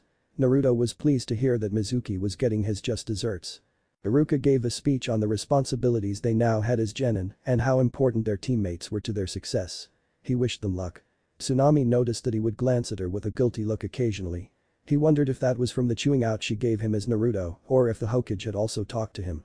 When it came time to announce the teams, she listened with half an ear until her daydreams were interrupted by the shrieks of the fangirls when the Uchiha was assigned to an all-male team. She could swear she saw the corners of his mouth twitch up slightly for a second or two. Ino and Sakura both offered to take Shino or Kiba's place so that Sasuke-kun wouldn't have to be on a team with losers. Iruka denied them. Her team was announced next. Team 8. Haruno Sakura, Hyuga Hinata, and Uzumaki Tsunami. An all-kunoichi team? Interesting. She wondered if their sensei would be a kunoichi as well. The team assignments ended with Ino complaining about getting stuck with a repeat of her dad's team. She loudly offered to trade with Sakura because even the shy girl was better than the lazy bum and the bottomless pit. Iruka stopped that by repeating that all team assignments were final. Hinata and Naruto ate lunch together. Sakura was off trying to eat with Sasuke. Hinata looked like she was trying to ask Tsunami something, but she never managed to get the nerve to do it. After lunch, everyone met in the classroom again. At precisely 1 o'clock, the door opened and a dark-haired woman stood in the doorway. She was very pretty, but dressed oddly in an outfit that appeared to be made out of strips of bandages. Her piercing red eyes lingered on Naruto's before she said, "Teammate, follow me please." As they left, they saw several other adult shinobi approaching the classroom. Their presumed sensei led the girls out into the field behind the academy where she gestured for them to sit. "I'd like to start with introductions," she said. "I'll start. My name is Yuhi Kurenai. I'm known as Konoha's Genjutsu mistress. I'm a fairly new jounin, but I'm excited to be your sensei. I like crafting new genjutsu. I dislike perverts. One of my goals is to show that kunoichi can be just as good as male shinobi." This year there was an unusual number of talented female graduates, so I asked Hokage-sama if I could make an all-kunoichi team and he graciously granted this team to me. I already know Hinata-chan and I'd like to get to know the rest of you. Sakura-san, please go next. Tell me your skills, likes, dislikes, and goals. Sakura sat up straight and said, "My name is Haruno Sakura. Haruka-sensei said I have really good chakra control and I can do all the ninjutsu we were taught really well. I like. .. She glanced toward the academy and blushed. "I hate Ino pig," she shouted. "My goal is. .. She glanced back toward the academy and blushed harder. Kurenai frowned deeply at her response. "You can go next, Hinata-chan." Hinata shrank into herself a little but said, "My name is Hyuga Hinata. I know my clan's Taijutsu style, the gentle fist, and I have my clan's bloodline ability, the Byakugan. I like my sister and pressing flowers. I dislike bullies and when family doesn't get along. My goal is to turn my clan into a real family." She spoke quietly with a stutter. She kept pressing her fingers together in her standard nervous habit. By the end, she was almost whispering. Kurenai looked at her with encouragement before turning to Tsunami. "You next, Tsunami-san." Tsunami sat up straight and smiled brightly. "My name is Uzumaki Tsunami. I know one of my clan's specialized jutsu styles, the whirling tide style, the shadow clone technique, one of my clan's special ninjutsu, the adamantine attacking chains, some sealing techniques up to about intermediate level, and I can sense chakra to about 200 meters. Okage-sama has asked that we keep the fact that my brother and I are from the real Uzumaki clan a secret for as long as possible, so please don't pass my skills on to anyone. I like my brother, ramen, and finding out about my clan. I dislike the 3 minutes it takes to cook instant ramen, bigots, and bullies. My goal is to surpass all the previous Hokages. You're from a clan, Sakura exclaimed. Why doesn't anyone know? My clan was mostly wiped out in the Second Shinobi War, and my mom was kidnapped by Kumo because of some characteristics of our clan that they wanted when she was young, so the Hokage was keeping it on the down low. Hinata shrank into herself even more at the mention of Kumo. What characteristics are those, Tsunami-chan? Sakura asked. Long life and high chakra reserves, she replied. Thank you, all of you, Kurenai said. I'm sorry to say that you aren't quite genin. We passed the test, Kurenai-sensei, Sakura protested. That was just a preliminary screening test to see if you had the basic skills in order to be a shinobi. Tomorrow I will be testing you to make sure you have the basic qualities that Konoha looks for in its representatives. Please meet at Training Ground 8 tomorrow morning at 7 o'clock. Before you leave, I'd like to talk to each of you individually. She made the clone hand seal, and 2 shadow clones popped into existence. One of them said, Tsunami-san, please follow me. When they were some ways away, Kurenai asked. Do you mind if we talk in your apartment? Naruto shook her head no and led her home. When they got there, she deactivated the security seals on her apartment and led her inside. Have a seat, sensei, she said gesturing to a couch. Kurenai looked at her for several moments before saying, I have to admit, Naruto-san, that when Hokage-sama told me who Tsunami really was, I was disappointed. Naruto scowled. Kurenai continued, not because I had anything against you personally, but because I thought Tsunami was a real girl, and I thought we could have the first all-Kunoichi team that Konoha has had in 15 years. Naruto sighed. When I'm a girl, I'm a real girl. I'm actually experiencing the end of my period right now. I don't feel comfortable showing you, but if you want you can check out my trash for evidence. That won't be necessary, Kurenai said. Hokage-sama said that the transformation was complete, but I'm not sure how that is possible without a horrendous chakra drain. I think being able to do a true transformation is an ability my tenant gives me. I've had some indication that my mom, who was its previous jailer, had the same ability. Based on legend, that is an ability that Kitsune have. Kurenai sighed. Hokage-sama ordered me to accept you into my team as Tsunami. I'd much rather have you on it as Naruto, but I'll deal with it. She stared into Tsunami's eyes. However, if I catch you using Tsunami's form to perv on me or the other girls, I'll place you in one of my worst genjutsu and kick you off the team so fast, your head will spin. Hey, I'm not like that. She protested. Besides, Mom would kill me if she found out, she thought to herself. I'm just trying to escape a horrible life that I didn't deserve. Kurenai's look softened. I'm not unsympathetic to your situation. Hokage-sama told me some of what has happened to you, but I will not accept you using it to take advantage of the others, okay? She nodded. Okay. I'll see you tomorrow, then. Good luck. That evening just after dinner there was a knock on the door. Tsunami went and answered it. Haruka stood at the door looking embarrassed. Hi, Haruka-sensei, she said cheerfully. She did not really dislike the man, but she was irritated with him and figured that being cheerful would make him squirm. Hi, Tsunami-kun, he said. Is your brother here? Can I speak to him privately? Sure, she said. I'll go get him from his room. She went back into Naruto's room and created a shadow clone. She transformed into her birth form and sent his clone into Tsunami's room while he returned to the front room. Hello, Haruka-san, he said. What can I do for you? I came to apologize, Naruto-san, he started. Okay, Naruto agreed. I accept. That's it. Haruka protested. Yep, Naruto answered. I know you didn't try to keep me down maliciously, Haruka-sensei. He noticed Haruka's eyes light up when he called him sensei. I'm sorry for blowing up at you. As long as we both learn from the situation, it's all good. Will you be requesting a retest then? Haruka asked. Or are you going to be joining us at the academy next school year? Okage-sama already retested me, Naruto said. Whose team are you joining? The teacher asked. None, Naruto said. I'm going straight to the reserves. What? Haruka exclaimed. Why? I'm tired of dealing with the prejudice, Haruka-sensei. My time in the academy was a test to see if I could fit in, and Konoha failed. The only reason I accepted a commission is because I enjoy Fuinjutsu and have found a buyer for the seals that Tsunami-chan and I make. You aren't allowed to do Fuinjutsu if you aren't a shinobi. But. Haruka was starting to get upset. Don't worry about it, Iruka-sensei. I don't like to hold grudges. Maybe I'll try again in a few years, perhaps after I get a reputation as an awesome seal maker. You know Fuinjutsu, Iruka asked. Naruto nodded. Yep. I'm pretty decent too. I'm getting pretty good at the ones in my intermediate level books. How did you manage that? Iruka asked. We found some books. I understand that my clan was pretty good at it, so I studied extra hard. Tsunami and I seem to have some talent with them. The Hokage gave us some help with them. Granted that the help was mostly after the fact, but Iruka could not be told about his mom's help. Iruka sighed. I see. Would you mind if I came around to take you out to ramen again sometimes? I'd like that, Naruto said with a smile. I also owe you the reason why you haven't been able to make clones, Iruka added. Naruto laughed. Don't worry about it, Iruka-sensei. I already know the reason. You do, what is it? I have too much chakra and my chakra is too dense, Naruto explained. I have a hard time doing genjutsus, especially if they require very little chakra. Despite its classification, the clone technique is more genjutsu than ninjutsu. Too much chakra? Iruka said incredulously. Sometimes I really overpowered it just to see if you would notice, Naruto admitted. But an academy student shouldn't have a problem overpowering that technique, Iruka protested. Naruto snorted. I have 2 strikes against me. I'm in Uzumaki and we have more chakra than anyone, which is why my sister also can't do it and my prisoner stretched out my chakra coils. Your test is biased against my clan and me in particular. Why didn't you say anything? Iruka demanded.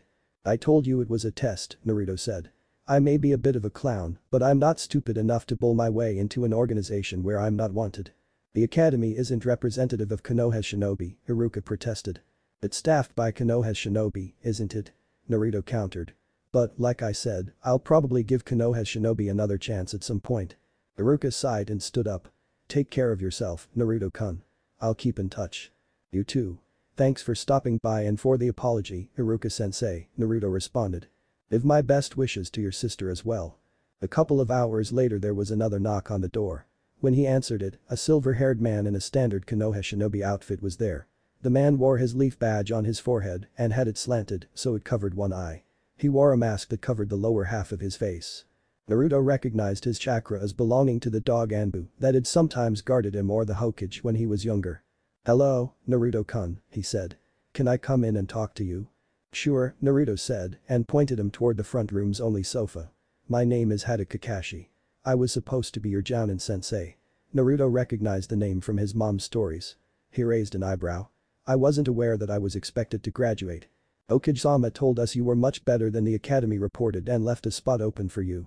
There was some reshuffling that had to be done when you didn't initially pass. I see, Naruto said. He waited for Kakashi to continue. Okage-sama told me you passed a retest but decided to directly enter the reserves instead. I'd like to know why. Why do you want to know? Naruto asked. Only a couple of people have ever thought I'd amount to anything. He thought it was probably because the man had been his dad's student but wanted to see how much he would say. Let me ask something in return, Kakashi countered. Why did you let me in? I recognized you from when I was younger. You did? Kakashi looked surprised. Takra-sensei, Naruto said. Ah, Kakashi said. He hesitated for a few moments. I wanted you on my team because I owe your parents a debt and this is the first time I've really been permitted to try and repay it. You knew my parents? Naruto asked excitedly, playing his part. I did, Kakashi said with a smile. However, I'm not allowed to say anything. You'll have to ask Hokage-sama about them. Naruto pouted. He always says I'm too young. Kakashi ruffled his hair. You'll grow up soon enough. So, why did you want to go straight to the reserves? I'm tired of being hated for something that's not my fault, he said. Jaichin says that Konoha's shinobi are different than the civilians, but I'm not convinced based on my teachers. Only Iruka-sensei treated me decently and the headmaster and the other 3 teachers kept trying to hold me down. Not a very reassuring percentage. Did you come to try and convince me to join your team? Kakashi sighed. I would like to, but I can't really ditch the team I have at this point. Naruto smiled. Kiba was a friend of sorts and even if Shino was not friendly, per se, he was polite. He did not really like Sasuke, but he did not want to cause problems for the troubled boy. Why didn't you ask for my sister? Naruto asked curiously. Okage-sama wouldn't let you both be on the same team and when the reshuffle happened, Kurenai-chan wouldn't give her up and I wasn't allowed to say anything that might convince her otherwise. Naruto nodded. Thanks for stopping by, Kakashi-san. It's getting late and Tsunami-chan will wake me up when she gets up tomorrow morning. Kakashi said, take care, Naruto-kun. The next morning, Naruto as Tsunami got to training ground 8 at 6:30. Hinata was already there and Sakura showed up within seconds of her. "Hello, Sakura-chan, Hinata-chan," she greeted her teammates. They returned greetings. Hinata looked nervous, but that was normal for her. Sakura looked pensive. "Something wrong, Sakura-chan?" she asked. "Just thinking," the pink-haired girl said. "I've never seen you this worried about something," Tsunami said. Sakura grimaced. "Kurenai-sensei questioned my dedication to being a shinobi yesterday after our meeting. This is about your crush on Sasuke, isn't it?" the redhead asked. "It's not just a crush," Sakura snapped. Tsunami held up her hands. "I'm not going to fight you about whether your feelings are real or not. I'm just saying that trying to attract a boy is not a good reason to be a kunoichi. The world is cruel and enemy shinobi are not going to give you a pass because you're only in it for a boy." "I'm not a kunoichi just for Sasuke-kun," Sakura shouted. "I'm a kunoichi because I want to be able to fight for myself and my family." "Good for you," Naruto said. "Make sure you take it seriously. Both of my parents were killed in action despite being very powerful shinobi. If you don't take training seriously, you'll probably die and take Hinata-chan and me down with you." Sakura grimaced. "Yeah, Kurenai-sensei said something similar." Tsunami turned to Hinata. "You're from a big shinobi family, Hinata-chan. Do you have any ideas about what the test is about?" Her mother had refused to give her any hints when she had asked in her mindscape. Hinata poked her fingers together. "My family doesn't talk to me much," she stuttered. "I don't believe they think I'll pass." "Nonsense," Tsunami exclaimed. "We'll work together and help each other pass." "Right, Sakura-chan." Sakura nodded. "Remember what Iruka-sensei said yesterday?" Naruto prompted. "He said the teammates were critical to our success as shinobi. We should start working together today." Hinata gave her a timid smile. They worked out some rough tactics if the test involved combat. Hinata would take point with Tsunami backing her up at mid-range and Sakura supporting the two of them from longer range. Hinata tried to say that Tsunami was better at close range, but Tsunami disagreed. "I know the only reason I beat you in spars in the academy was because you were holding back, Hinata-chan," she said. "You're too nice. Don't worry, I'll beat the niceness out of you. At least for fighting. You can be as nice as you want off duty." Naruto grinned at her to let her know that she was teasing her. "You'll beat the niceness out of her?" Sakura said incredulously. "Well, not really," Tsunami answered. "I have a gift that makes anyone want to clobber me. Just ask my brother. Come to think of it, he has it too." It was true, her clones could infuriate her. Hinata giggled behind her raised hand. Sakura snorted. "I can believe that. Your brother is annoying." Naruto frowned. "How would you know? You haven't really talked to him since he rescued you from bullies." Sakura chuckled nervously. "He told you about that. It's not that I wasn't grateful, it's just that he's so loud and orange." Tsunami rolled her eyes. Sakura was one to talk about loudness. And orange was a great color.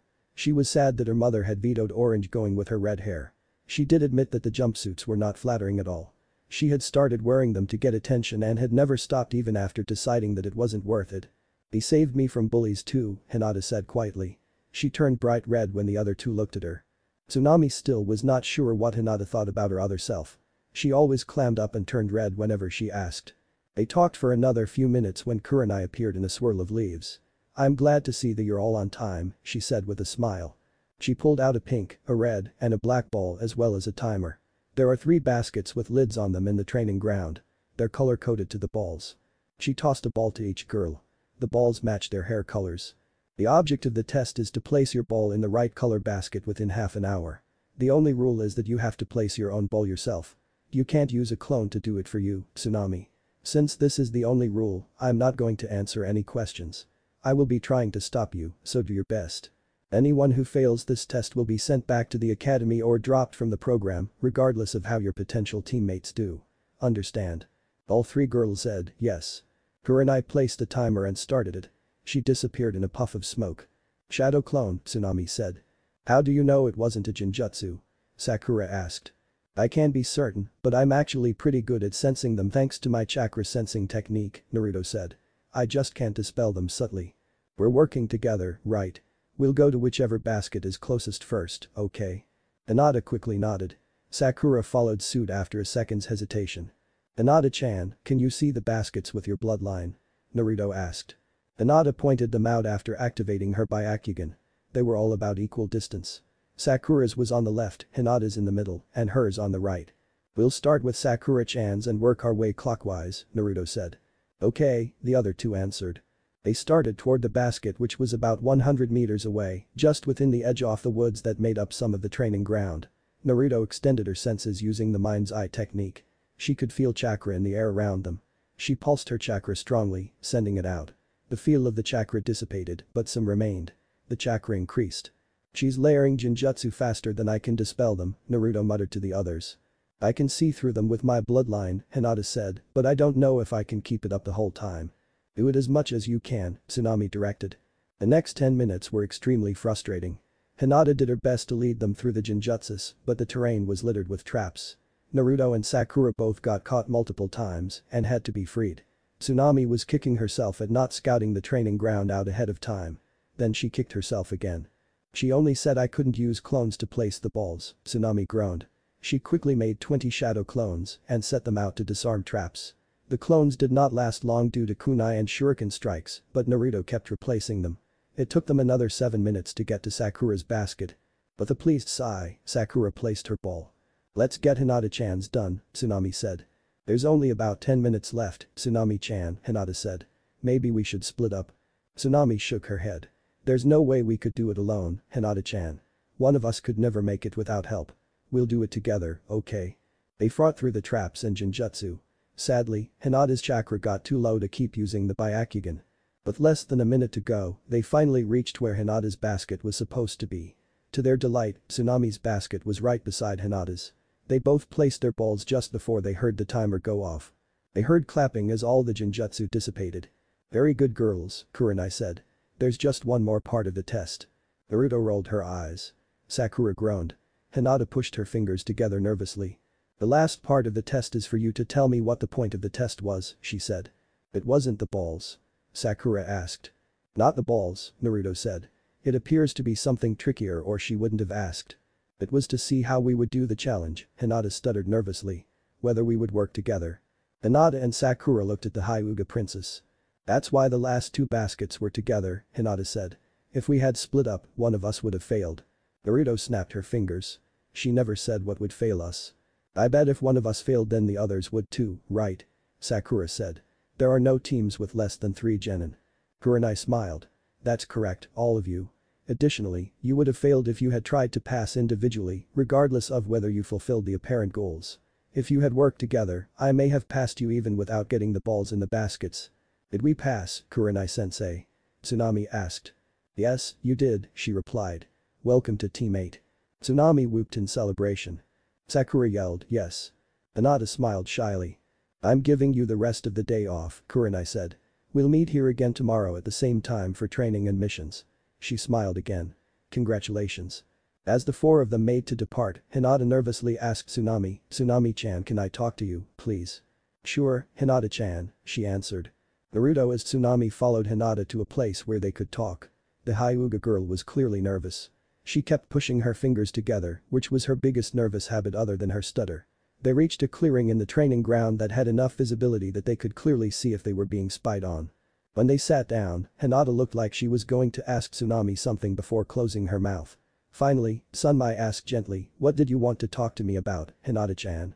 The other girl prevaricated for a few moments before asking in a rush, "How is your brother taking having to go back to the academy again?" Naruto was a little stunned. Hinata had asked about her real self before, but usually just small things. She actually seemed worried about him. "Oh, he's not going back," Tsunami said absently. Hinata started to hyperventilate. "He gave up." She gasped. "What?" "No." Tsunami said, concerned for her friend. "We finally found why we couldn't do the clone technique. Too much chakra. The Hokage tested him using a different type of clone, and he passed." Hinata seemed to calm down. "Which team is he on?" "Oh, he went straight to the reserves," Tsunami said. "Why?" Hinata stammered, agitated. "What about his dreams of being Hokage?" "He's not giving those up," Tsunami said. "It's just that he noticed that he isn't treated very well by our peers or the teachers. It happens that both of us are very good at sealing. He thought it would be prudent to improve his reputation by becoming well known as a talented sealer. Once his reputation has improved, he'll join the active forces." She paused and then added sassily, "Of course, he still has to contend with me if he wants to be Hokage." Hinata looked relieved and finally relaxed. "Why are you so interested in Naruto?" Tsunami asked. "You never really hung out with anyone except me." The dark-haired girl blushed furiously and poked her fingers together some more. Tsunami was struck by an image of a shy version of Sakura talking about Sasuke. "You like him?" Tsunami said, astonished. "Well, yes," Hinata stuttered. "He would be a very good friend, but I'm too shy." "No, you like him," the Redidri stated. Hinata's blush turned even redder. "You can't tell him." She hissed. Okay, Tsunami said, holding up her hands. Inside, Naruto did not know what to do with this information. "Why, though? You seem to mostly ignore him like everyone else." Hinata looked at the ground. "I'm too shy and weak. I didn't think he would want to talk to me." Tsunami lifted the other girl's chin. "You're not weak, Hinata-chan. It's true that you're shy, but that can be overcome. Naruto has so few friends that he would have welcomed anyone." Hinata tried to sink into herself again, but Tsunami asked, "Why him instead of Sasuke like everyone else?" Rallying herself a little, Hinata rolled her eyes. "The Uchiha is pretty, but shallow. He has everything he wants offered him, but he just sits and broods. He's not the only orphan, but he acts like he is. Naruto, on the other hand, has nothing except you." Hinata's eyes started to shine. "Things don't come easy to him, but he works hard and never gives up." Tsunami was touched that she had managed to inspire the other girl. She started to smile to herself when the reality of starting a relationship of that kind with Hinata came crashing down on her. Hinata was as close to a princess as Konoha had, while her other self was the village pariah. Hinata's family would never allow it, even if they did not hate him for the fox. But more than that, she did not feel that she could start a relationship as Naruto while being a teammate as Tsunami, at least not without confessing, which she absolutely did not want to do at this point. "I'm glad my brother has inspired you, Hinata-chan," she said tentatively. "Have you considered what your family would say if you tried to date Naruto?" Hinata looked stricken. "You're saying I should give up?" "I'm not saying that," Tsunami said gently. "I'm saying that now is not the time. We're only 12. We have several years before we should really be thinking about marriage or anything like it. What would happen to your position in your clan if you decided to date Naruto?" "I'd be given the cage bird seal," she said tearfully. "There are already many of the clan elders who think I should be given it so that Hanabi-chan can be the heir. I don't think Naruto would be able to take it if he were the cause of you getting that awful seal. Now, if Naruto becomes the Hokage or improves his standing in another way," Tsunami said, "it would be different. But that could be too late." Hinata said. Tsunami nodded. "It could. One of you could be married by that time or something else could happen. I don't think you should pin your hopes on Naruto, Hinata-chan. You don't really know him." "I do." Hinata protested with a blush. "I've watched him from afar. The mask he shows everyone isn't the real Naruto," Tsunami said. She wondered to herself if there actually were a real Naruto or just different masks. "I know that," Hinata said. "That's why I like him. He tries to make everyone else happy by smiling and playing jokes, even when he's hurting inside." Tsunami pulled Hinata up by the arms and gave her a hug. "You need to find your own strength, Hinata-chan. That's what Naruto and I have done, even though we support each other. Drawing strength from Naruto won't help you much unless you can find it in yourself to emulate the part of him that inspires you. I'll help you, of course, but I won't always be there. This is something you have to do if you want it to last." "Okay, Tsunami-chan," Hinata said. "Thanks for listening to me." "No problem, Hinata-chan," she said with a wide grin. "I'm happy to do it. You'll see how strong you really are. You don't need a boy to do that, even if he's as awesome as my brother." Hinata giggled. As awesome as his orange jumpsuit was for getting attention, even Naruto had to admit that it was not very professional.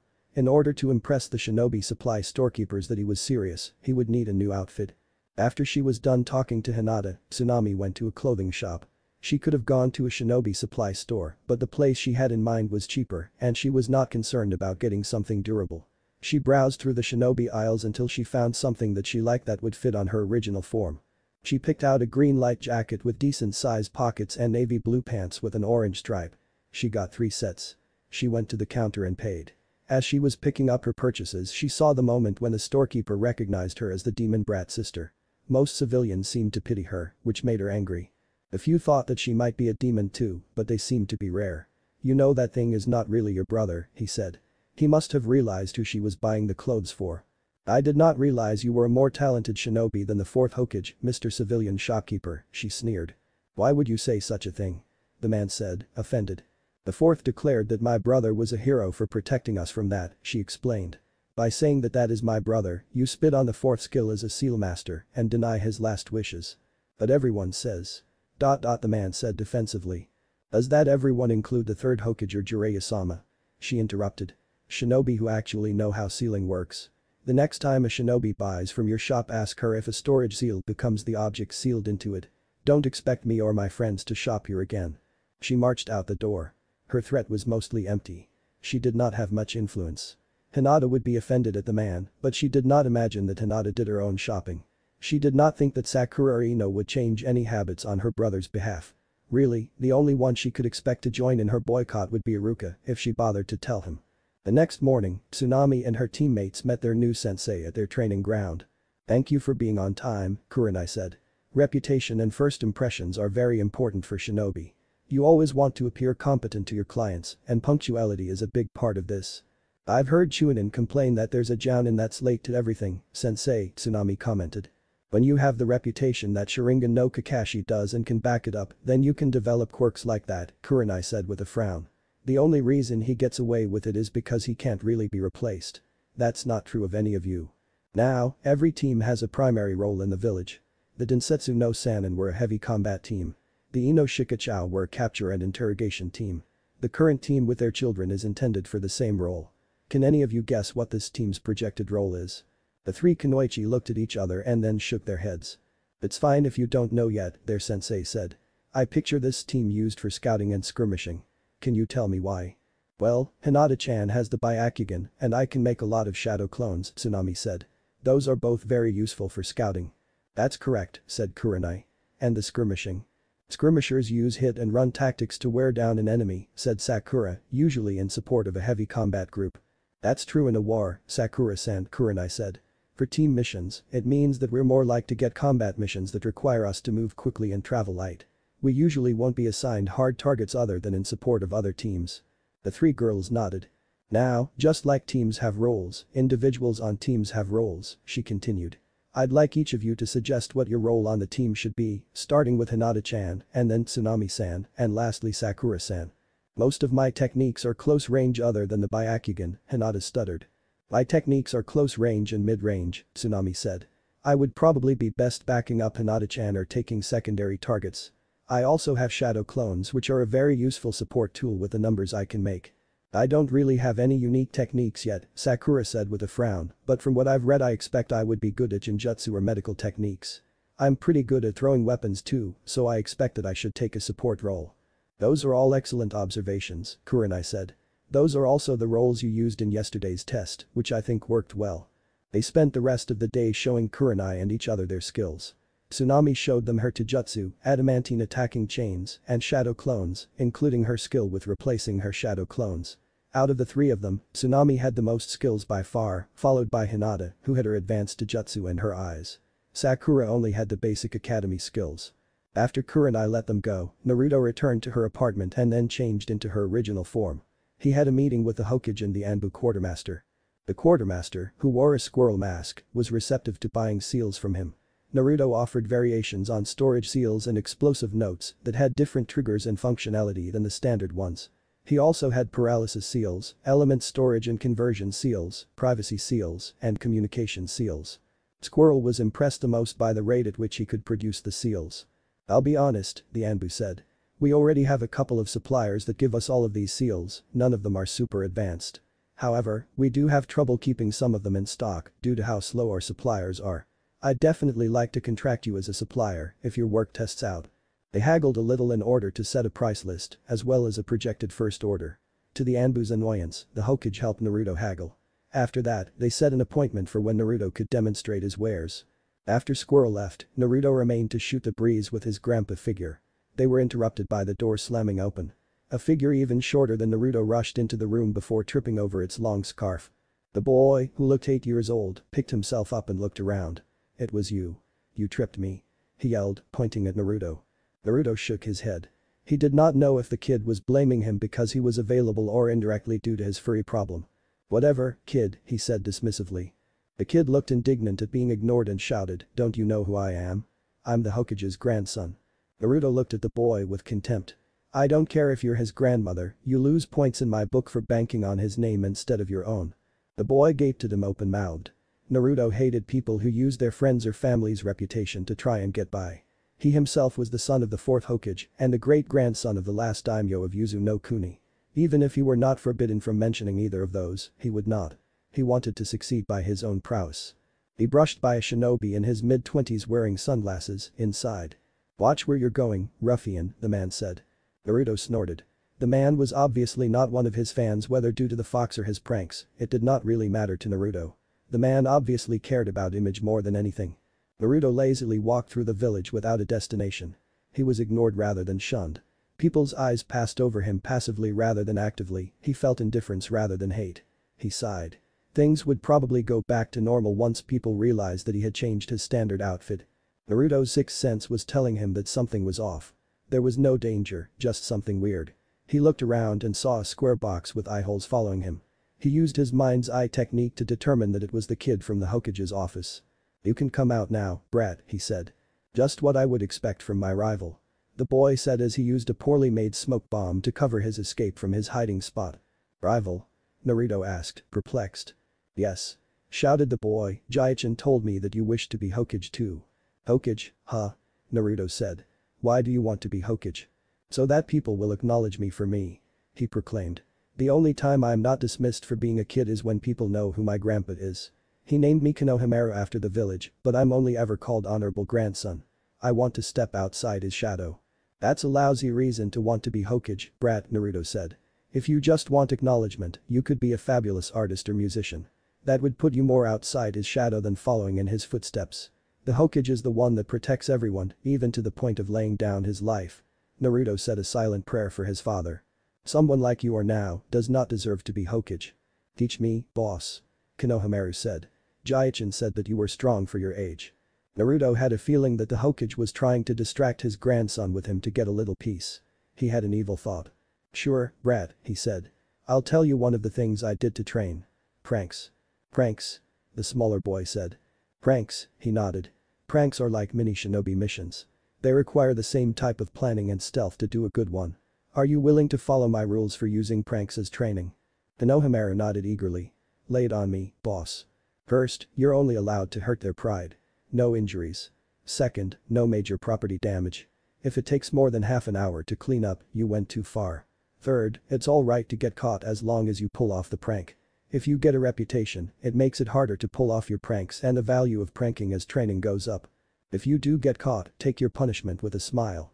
You want to be a prankster, not a punk or a bully. Fourth and last, target those that take themselves too seriously. You'll be doing them a favor by deflating their ego. Targeting those that treat you poorly for a bit of revenge is great too, as long as you follow the first two rules." "Got it." The boy, who had pulled out a notebook and was eagerly writing, nodded energetically. "Okay," the blonde said. "Give me some ideas of what your first pranks would be, and I'll give you some pointers." Naruto smiled to himself as the other boy began to list some ideas. The Hokage should know better than to try and dump his grandson on him. He also figured that Mr. I wear sunglasses indoors would be a common target. That made him smile. Who said petty revenge could not be sweet? At night, Naruto asked his mom, "What are you going to teach me next, mom?" "Chakra seal manifestation," she said. "Once you get that down, I'll teach you the seal for adamantine sealing chains." "I'll be able to make chains like yours?" he asked. "Yes, the chains that come from the seal will be able to suppress chakra like my own chains," she said. Chakra seal manifestation is also useful for other short duration seals like privacy seals or for quick traps. Your father used it with his Horatian seal during tough fights. The easiest way to use it is with your hands, but when you get better at it, you can use your feet to do it. It's also possible to use your chains, since they're extensions of your chakra, but that's much harder. It took me years to be able to do it like that." "Awesome," he said. If he could spawn the seal for the sealing chains with his attacking chains, that would almost make up for not having his mom's special chakra. "Hey mom," he said. "Do you have something that will help me when I eventually have missions out of the village? My shadow clones don't typically last longer than a day. I have been working on a seal that should draw natural chakra and convert it to make your clone last," she said.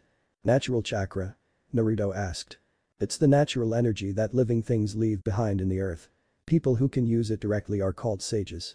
This particular seal slowly draws from it and converts it to normal chakra." "That sounds pretty cool," Naruto said. "Its rate is very slow, slower than a normal shinobi's recharge rate," his mom said, "but it will be enough to support a shadow clone that isn't using a lot of techniques." "So my clones wouldn't be able to make a lot of seals while I was gone?" he asked. "Not all at once," she said. "You could do a few every hour, but certainly not up to your standards." Their second day of training, Kurenai talked about her plans to train them in teamwork exercises, tracking theory, stealth, trap making, and ambushes, as well as physical and chakra conditioning. She also offered to teach Sakura her personal taijutsu style which paired well with ninjutsu. "I don't know much about the Hyuga or Uzumaki fighting styles," she said. "I'm going to assume that you have your own resources for those." After she had finished outlining what areas she would teach them, she asked, "Can anyone tell me what the most important aspect of teamwork is?" "Communication," offered Sakura. "It's true that communication is very important for teamwork," Kurenai said, "and we'll be learning some very important communication skills, but that isn't what I feel is the most important." None of the girls said anything. "Trust," Kurenai said. "You have to be able to trust your teammates." Tsunami felt guilty. She was hiding 3 major secrets from her teammates. Granted, they were all S-rank secrets. The Hokage had absolutely forbidden her from telling anyone her parents' identities. She was even forbidden from confirming that she was a real Uzumaki to anyone not on her team, although the observant would figure it out. She was also forbidden from letting anyone know about her special disguise technique unless it was life or death. She was allowed to tell her team if it were mission critical. The Hokage told her that mission critical meant that it could not be solved any other way with a degree of success, and she trusted her teammates. The only one of the 3 she could tell outright was that she held the Kyuubi. The Hokage only asked her to use her best judgment and to be cautious. When she had asked why her disguise was S-rank, when by all rights it should be A-rank at best, the Hokage had told her that someone had leaked her Jinchuriki status against his will, and that her secrets were not safe with only the usual precautions. "I'm not saying that you can't have secrets," Kurenai continued. "Eventually, if you advance in rank, you'll be privy to village secrets that you are required to keep from even your closest friends. Plus, everyone is entitled to a certain amount of privacy. What do you think I mean by trust? You have to be able to trust your teammates to have your back." Tsunami said. "That's right," she said. "You'll be trusting each other with your lives. You have to be able to know that your teammates won't let you down. Part of this is that you have to really know each other's capabilities." Kurenai then taught them the basic Konoha hand signs and they drilled on them for an hour. "Are you ready for your first mission?" Kurenai asked. "Yes," Tsunami proclaimed. "How come we didn't do one yesterday?" The group of Chunin makes it a practice to flood the mission office on the day after the real genin exam. Waiting in line for a D rank is not my idea of fun. Tsunami wondered what she meant about that. "Why would they do that, Kurenai-sensei?" Sakura asked. "They think it's funny," Kurenai said, rolling her eyes. "Why?" Tsunami asked. "Mostly harmless hazing." They walked to the mission office. The Hokage was sitting at a table. Haruka was assisting him. "Good morning, teammate," the Hokage said. "Good morning, Hokage-sama," said everyone except Naruto, who said, "Hi Jai-chan." "Tsunami-chan." Haruka scolded. "I expect better from you than from your brother. Show Hokage-sama some respect." The Hokage chuckled. "It's alright, Haruka-san. I'm used to the attention from the Uzumaki twins and I don't mind it." He shuffled some papers. "I have some very important missions here for your sensei to choose from." He looked down at the papers again. "The Inyazuka kennels need to be cleaned out, the orphanage needs some story readers, the Akimichi needs some supplies transported." Tsunami looked at her teammates. They were both staring at the Hokage with slack jaws. She knew that D ranks were the least important missions, but these were just chores that anyone could do. She looked at the Hokage. His eyes were twinkling. She had been pranked. And not just any prank. It was a prank that every genin was subjected to, judging by Kurenai, Haruka, and the others' faces. The old man would pay for this. "Okay, you got me, Jai-chan," she said. "That was a decent prank, not up to my own standards, but still decent. What are the real missions?" The Hokage chuckled. "That's what makes this prank so good." He paused to light his pipe. "You mean?" she said in horror. "Yep, those were the real missions," he said. "Why didn't anyone warn us it would be like this?" asked Sakura. "And ruin this moment?" the Hokage asked. He chuckled again. "Plus we would have a hard time convincing young people to be shinobi if we told them they'd have to do months of chores before being allowed to do real missions. But now that you have your badges, it's too late." The Hokage finished off with a passable evil laugh. The Hokage was laying the teasing on pretty thick. She smiled sweetly. Let him have his fun, she would return the favor. She heard Haruka say quietly, "Oh, I recognize that grin. I think you're in trouble, Hokage-sama."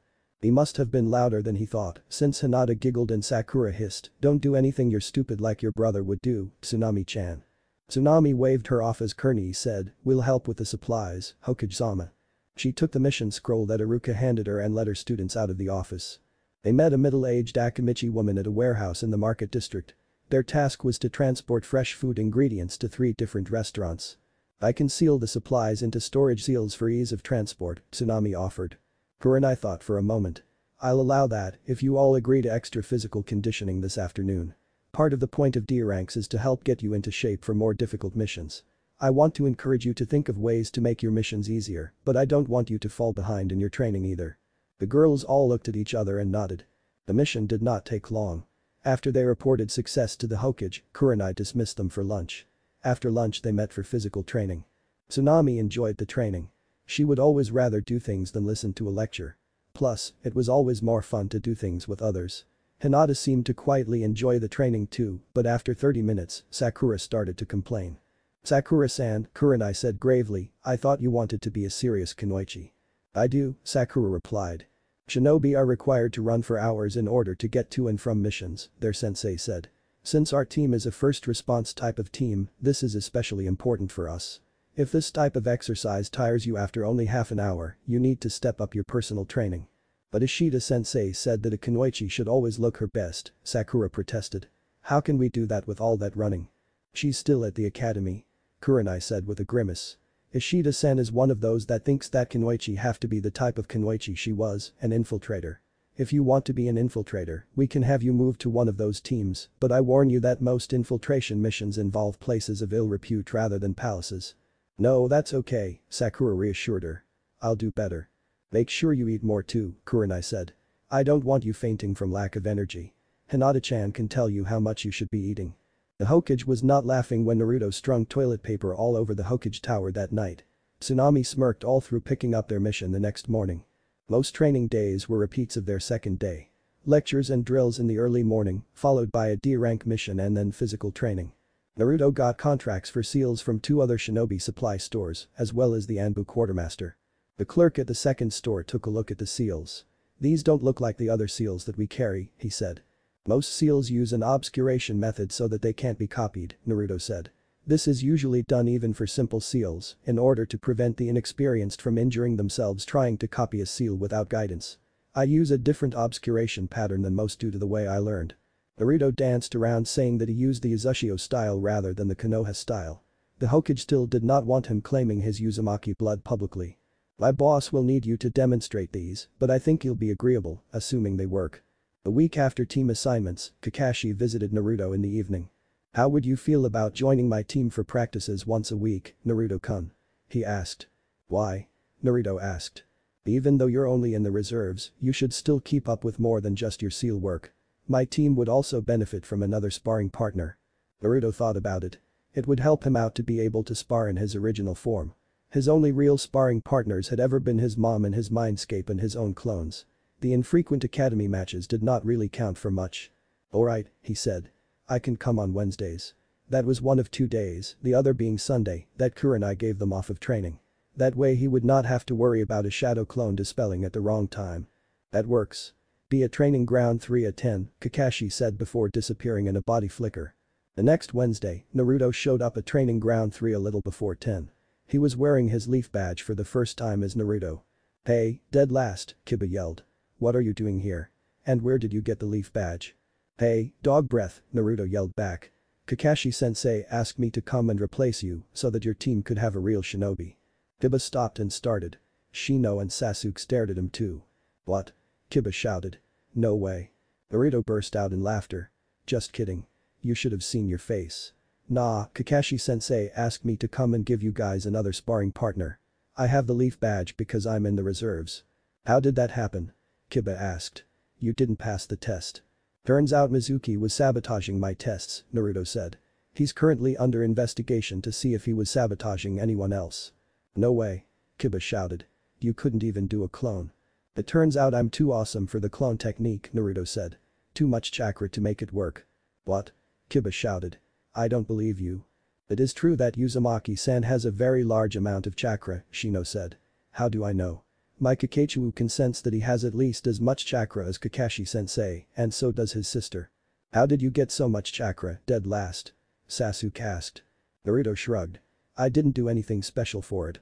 Maybe it's inherited, but we're orphans, and nobody has told us anything about our family. Why did you join the reserves if you should have passed? Kiba asked. He shrugged again.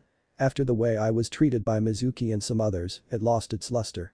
Truthfully, the only reason I joined the reserves is so that I could practice Fuinjutsu. Ceiling? Sasuke asked. I like it and I seem to be talented at it, Naruto said. The conversation died and they all sat to waiting. Naruto pulled out one of his Fuinjutsu texts and started to read. Half an hour later, Kakashi showed up. Kiba yelled at him and Sasuke looked even more irritated than normal. Naruto was irritated as well, but it was not a complete waste of his time since he had his text with him. Kakashi had them do Taijutsu only spars. Based on his experience in the academy, he and Kiba were close to the same level if they stuck to pure Taijutsu without Kiba's partner, Akamaru. Sasuke was better and Shino was last. It was not that Shino was poor at Taijutsu, he was actually better than most of their class had been, but the other three were better. Since it had been only a couple of weeks since the academy, the results were typical. Sasuke won all of his spars. Naruto happened to win 2 out of his first 3 spars with Kiba and all of his with Shino. Shino had gotten lucky and won the last of his 3 spars with Kiba. Arg. Kiba growled in frustration. This isn't fair. Most of my Taijutsu moves are designed to be used in combination with Akamaru. Let me use him, sensei, and I'll wipe the floor with the dead last. Now, Kiba-kun, Kakashi said, lifting his gaze from the orange book he had been reading. That wouldn't be fair. Naruto-kun doesn't have any clan techniques to use, right? He raised a brow, daring Naruto to say it differently. Actually, Kakashi-sensei, Naruto said. Well, I can't use any clan techniques, I do know the shadow clone technique. This was true in that the Hokage had forbidden him from showing off any clan techniques trivially. Hokage Jaichen allowed me to learn it after we discovered I had too much chakra for the normal clone technique. It'd be fair fighting dog breath in Akamaru-san if I can use shadow clones. Kakashi stroked his masked chin thoughtfully. Okay, Kiba-kun. You can use Akamaru-kun, your 4 legs technique and your man-beast clone, but no other clan techniques you might know. Naruto-kun, you can use 3 shadow clones. If one of them dispels, you can make a new one to replace it. Can I use replacement too? Naruto asked. Kakashi nodded, that would be okay, but Kiba-kun can use it too. You're going down, dead last, Kiba said. Naruto bowed toward Akamaru and said, I'll try not to hurt your servant too badly, Akamaru-san. The puppy yipped in amusement. Kiba growled. The match started with Kiba tossing Akamaru a pill, which turned the puppy red. Kiba shouted, 4 legs technique. Man-beast clone. Akamaru turned into a copy of Kiba and they both crouched and growled fiercely before charging Naruto. Naruto made the clone seal and formed 3 shadow clones. They spread out slightly. Naruto seamlessly replaced himself with one of the clones. Naruto himself targeted the Kiba he thought was really the puppy with one of the clones. With some clever footwork and replacements, he managed to get a good position on the presumed dog and gave him a hard blow in the back. The Kiba yipped and turned back into Akamaru. The real Kiba had finished off the 2 clones facing him and charged Naruto. Naruto spawned 2 more clones to replace the 2 that had dispelled and turned to face Kiba. The new clones did not have time to spread out as Kiba clawed through them, causing them to dissipate in smoke. Naruto switched with his last clone and then made 3 more as Kiba made short work of the sacrificial clone. This time they were able to spread out and come at the Inyazuka from all sides. Naruto was again able to get a favorable position on his opponent and hammered him into the ground. That was excellent use of the replacement technique, Naruto-kun, Kakashi made one of his rare comments. I believe that was the deciding factor in the match. After that, they went back to pure Taijutsu matches. In the last match of the day, Naruto finally managed to pull a win over Sasuke for the first time ever, mostly because of his stamina advantage over the Uchiha boy. When he dismissed the others, Kakashi asked Naruto to stay. I was fascinated to find out that you knew your mother's Taijutsu style, Naruto-kun. My mother's style? He said, playing dumb. Kakashi nodded. You're not bad at it, but it seems awkward for you in places. I learned it from Tsunami-chan, he said. Our bodies are different enough that I can't do things exactly the way she can. Where did Tsunami-chan learn it? Kakashi asked. The Hokage forbade her from saying, Naruto said. She picked it up before she came back to Konoha, but she's never told me much of what happened while she was gone. He paused for a moment. That's pretty cool that it's my mother's style. I'm not the best for teaching Taijutsu, Kakashi said, but I can give you some tips on how to adjust the style for your body type. Thanks, Kakashi-sensei. Naruto exclaimed. The following day, Naruto overslept slightly. He transformed, dressed and ran out the door. When she arrived, Sakura exclaimed, why do you have whisker marks like your brother, Tsunami-chan? Huh? Tsunami asked. Sakura pulled out a compact and handed it to her. Naruto opened it up and peered into the mirror. Sure enough, her face showed the familiar whisker birthmarks. Oh, I forgot to cover them up this morning, she extemporized. I think they're cute, Hinata said. Why do you cover them up? Tsunami grimaced. They're the reason that Naruto-kun is treated poorly. When I first arrived, he advised me to hide mine. What? Sakura exclaimed. Do they think he's the Kyuubi or something? Tsunami chuckled nervously. Wait. You're serious? Sakura said, floored. That's stupid. Naruto-san is an idiot, but he's mostly harmless. Well. Tsunami said. We were born the day that the fourth defeated the Kyuubi and we have the marks and nobody knows who our parents were. People drew stupid conclusions. Where do the marks come from? Hinata asked. The Hokage only said that it came from a condition of our mothers, Tsunami said. He said that the first Hokage's youngest son also had the marks because the first's wife had the same condition, but very few people remember because he died young. Wait, Sakura said, wasn't the first's wife in Uzumaki too? Yes, Tsunami said. If you don't mind, I'm going to cover the marks with a disguise. Won't that take a lot of chakra? Sakura asked. Don't worry about it, Sakura-chan, she replied. I have tons of chakra. It won't be an issue for a disguise this minor. That morning they were introduced to the menace known as Tora. Naruto was already stressed due to worrying about why her Tsunami disguise showed her whisker marks. Finally, they cornered the beast for the third time. Hinata-chan, Tsunami growled. Is anyone close enough to observe us? No, Tsunami-chan, the other girl replied after looking with her Byakugan. Good. Tsunami activated her adamantine attacking chains. They sprouted from her back and thrust into the ground and then came up underneath the infernal cat and snared it. Grab it, Hinata-chan, before I kill it, she growled. That night, Naruto informed his mother about what had happened with his Tsunami disguise that morning. Have you noticed anything else odd about your disguise technique? His mother asked. The only weird thing is that it's costing less chakra to turn into Tsunami and it actually takes some to turn back to myself if I'm starting from Tsunami. If I'm naked, it costs barely more to turn into her than it takes to turn into my normal form. Huh, his mother commented. If I were to guess, I'd say that your Tsunami form is becoming more and more stable, however, the most stable form includes your whisker marks. Naruto stared at her. Does this mean I'm going to have to worry about appearing as her with blonde hair too? His mom shrugged. I'm not sure. The fact that you ended up with blonde hair always seemed weird to me. Usually the darker colors dominate inheritance. As far as I know I don't have any blonde genes, so it was weird that your hair took after your father's. I'd just keep an eye on it. I'd recommend that you check yourself over before leaving each morning. Your hair color should stand out more than your birthmarks anyway. Things went similarly for the next 2 months, training with her team most days and Kakashi's on Wednesdays. The three genin were once again in the mission office. The Hokage was listing off more worthless D-rank missions. Just as Tsunami was about to open her mouth to complain, Kurenai said with a humorous note in her voice, I think we're ready for a simple C-rank mission, Hokage-sama. The Hokage stared at each of the genin for a few moments before saying, very well. He looked through some of his scrolls before selecting one and handing it to Kurenai. Bring in the Taki tutor, he said.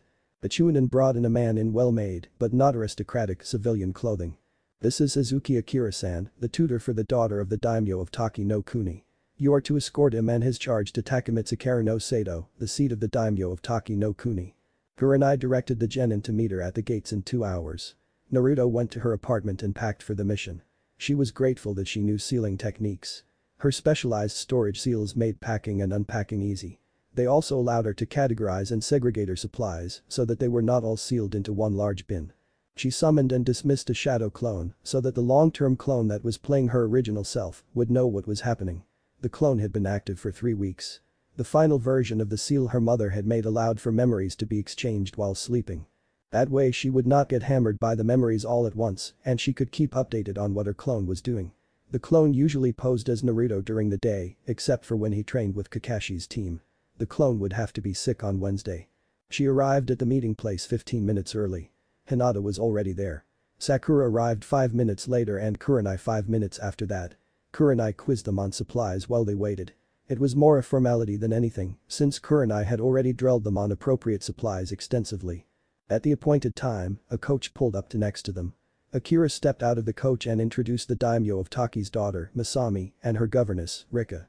The driver of the coach was named Hideo. Masami requested that Hinata ride with her.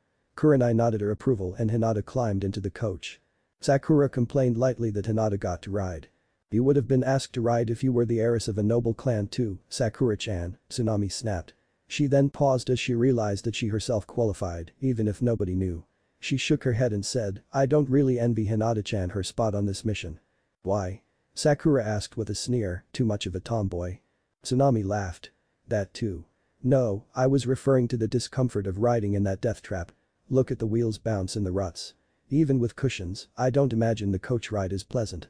After they had gotten through the outer sensing barrier that surrounded Konoha, Kurenai had Tsunami send shadow clones out ahead of them to scout the way. She also had her leave some to travel behind them as a rearguard. When they camped for the evening, they were all subjected to Masami's incessant chatter. Her favorite topic was noble families. She had made a hobby of memorizing the characteristics of many of them. Noble shinobi clans are the easiest to identify since they tend to marry within their clans, they all look pretty similar, she said. I immediately identified Hyuga-san, of course. Their clan's eyes are quite distinctive. Konoha has 4 official noble clans. The Hyuga, the Uchiha, the Akamichi, and the Aburam. They are all quite distinctive in appearance. There's also the Senju, who while not an official noble clan, is treated as such due to the prominence of the first and second Hokage and their role in founding Konoha, along with the Uchiha. They also intermarried quite regularly with the Uzumaki of Yuzu no Kuni who were another noble clan. She turned to Tsunami. You could actually pass for an Uzumaki with your red hair. I understand that they had quite a few connections to Konoha before Yuzu was destroyed. Tsunami laughed. She hoped her nervousness did not show. I'm actually blonde. I just dye my hair so people don't mistake me for my twin brother. Do you know how annoying it is to be mistaken for a boy? It was almost the truth. Are you a Yamanaka then? She asked before answering herself. No, your eyes are the wrong shade of blue. Actually, your eyes look a lot like the 4th Hokage's eyes. He also had blonde hair. Akira started at that. Actually, the whole camp began to stare at her, as if imagining her with blonde hair. Being known as the 4th's daughter would be worse than being known as an Uzumaki. She laughed again. My brother and I were made orphans by the Kyuubi attack. No one's ever managed to figure out who our parents were, but if we were related to the 4th, I don't think we would have ended up in an orphanage like we did. But that, Masami dismissed her as unimportant. Her gaze passed to Sakura. There aren't any notable clans with pink hair. If Naruto knew Sakura, she was about to go into full-on I will marry Sasuke mode. She looked over and saw Sakura open her mouth, but a look from Kurenai stifled her. Their sensei really hated Sakura's fangirl rants and doing it in front of a client. That would earn her a nasty genjutsu for sure. Masami arched an eyebrow at Sakura, daring her to say something. Instead of what Tsunami knew from experience she was going to say, Sakura cleared her throat and said, the 4th Hokage was not from a notable clan. Masami smiled condescendingly. Occasionally, someone without a noble background gains power or influence, but it is rare. Tsunami snorted. I don't know about you, but I want to succeed on my own. Being given everything on a silver platter means you don't have your own worth. That was one reason why it did not bother her most of the time that she could not tell people her own heritage. She thought warmly of Konohamaru and his struggle to step out of his grandpa's shadow. Masami sneered at her, but before she could say anything, Kurenai asked, if you don't mind satisfying my curiosity, why did you hire Konoha Shinobi instead of Taki Shinobi? Akira jumped in to answer the question. We did hire Shinobi from Takigakure, but they were all male, and Masami-sama felt that she would be more comfortable with a Kunoichi to protect her, so we released them. It is our good fortune that Hokage Dono supplied us with an all-Kunoichi team. We're actually the first all-Kunoichi team that Konoha has fielded for quite a while, Kurenai said. I'm confident that my girls and I will meet and exceed your expectations. With that, Kurenai made assignments for watches during the night. Hinata was assigned first watch, and the other 2 were sent to bed. The following days were more of the same. Masami would make snotty remarks toward Tsunami or Sakura whenever she was around them. Luckily, she always requested Hinata to be her personal guard. That suited Sakura and Tsunami just fine. The day after they entered Taki no Kuni, Tsunami was jolted into awareness by the memory of a shadow clone dismissing itself. She dropped over to where Kurenai was jogging at the rear of the coach. Kurenai-sensei, one of my shadow clones, ran into a team of 3 Iwa shinobi. Did they attack your clone? Kurenai asked with a touch of worry. She shook her head. No, they didn't attack, but their leader asked for a meeting with my leader in a neutral location. Did they give their name? Kurenai asked. She's a Chunin named Kuritsuchi, Tsunami responded. Kurenai tapped her chin. I've heard of her. She's the Tsuchikage's granddaughter and pretty strong for a Chunin. Are you going to meet with her? Tsunami asked. What if it's a trap? I'll meet with her and I'll be careful, Kurenai said. Genjutsu are actually very useful for this type of meeting. However, I will take one of your shadow clones with me for communication. Kurenai sped up and called for Idio to stop the coach. She explained to everyone what was going on. Akira was very dissatisfied with Kurenai's plans. What if there's a second team of shinobi that attack while you're gone? He asked. It's highly unlikely that there will be any more shinobi, Kurenai said. Iwa would be crazy to start a war with Taki no Kuni and Hai no Kuni over a fourth daughter of a minor country's daimyo. Lasami looked very disgruntled at Kurenai's description of her. Sakura and Tsunami flashed each other brief smiles. Tsunami felt that Kurenai had made the slight intentionally due to Masami's behavior. My genin are fully prepared to handle any other disturbance while I'm gone, and I will be able to communicate with my team through Tsunami-sen's shadow clones. She turned to Hinata. Hinata-san, before I leave, find a secure location for you to wait for me. An open area with lots of visibility would be best. Kurenai had discussed this type of scenario with them before. The benefit from being secure from sneak attacks outweighed the benefit from any shelter at least until Hinata had enough chakra to keep her Byakugan constantly activated. Hinata activated her Byakugan and searched. There's a large meadow about 200 meters farther along the road. Kurenai nodded and led them to the meadow. I shouldn't be gone more than 2 hours. I'll send word through the shadow clone if that changes.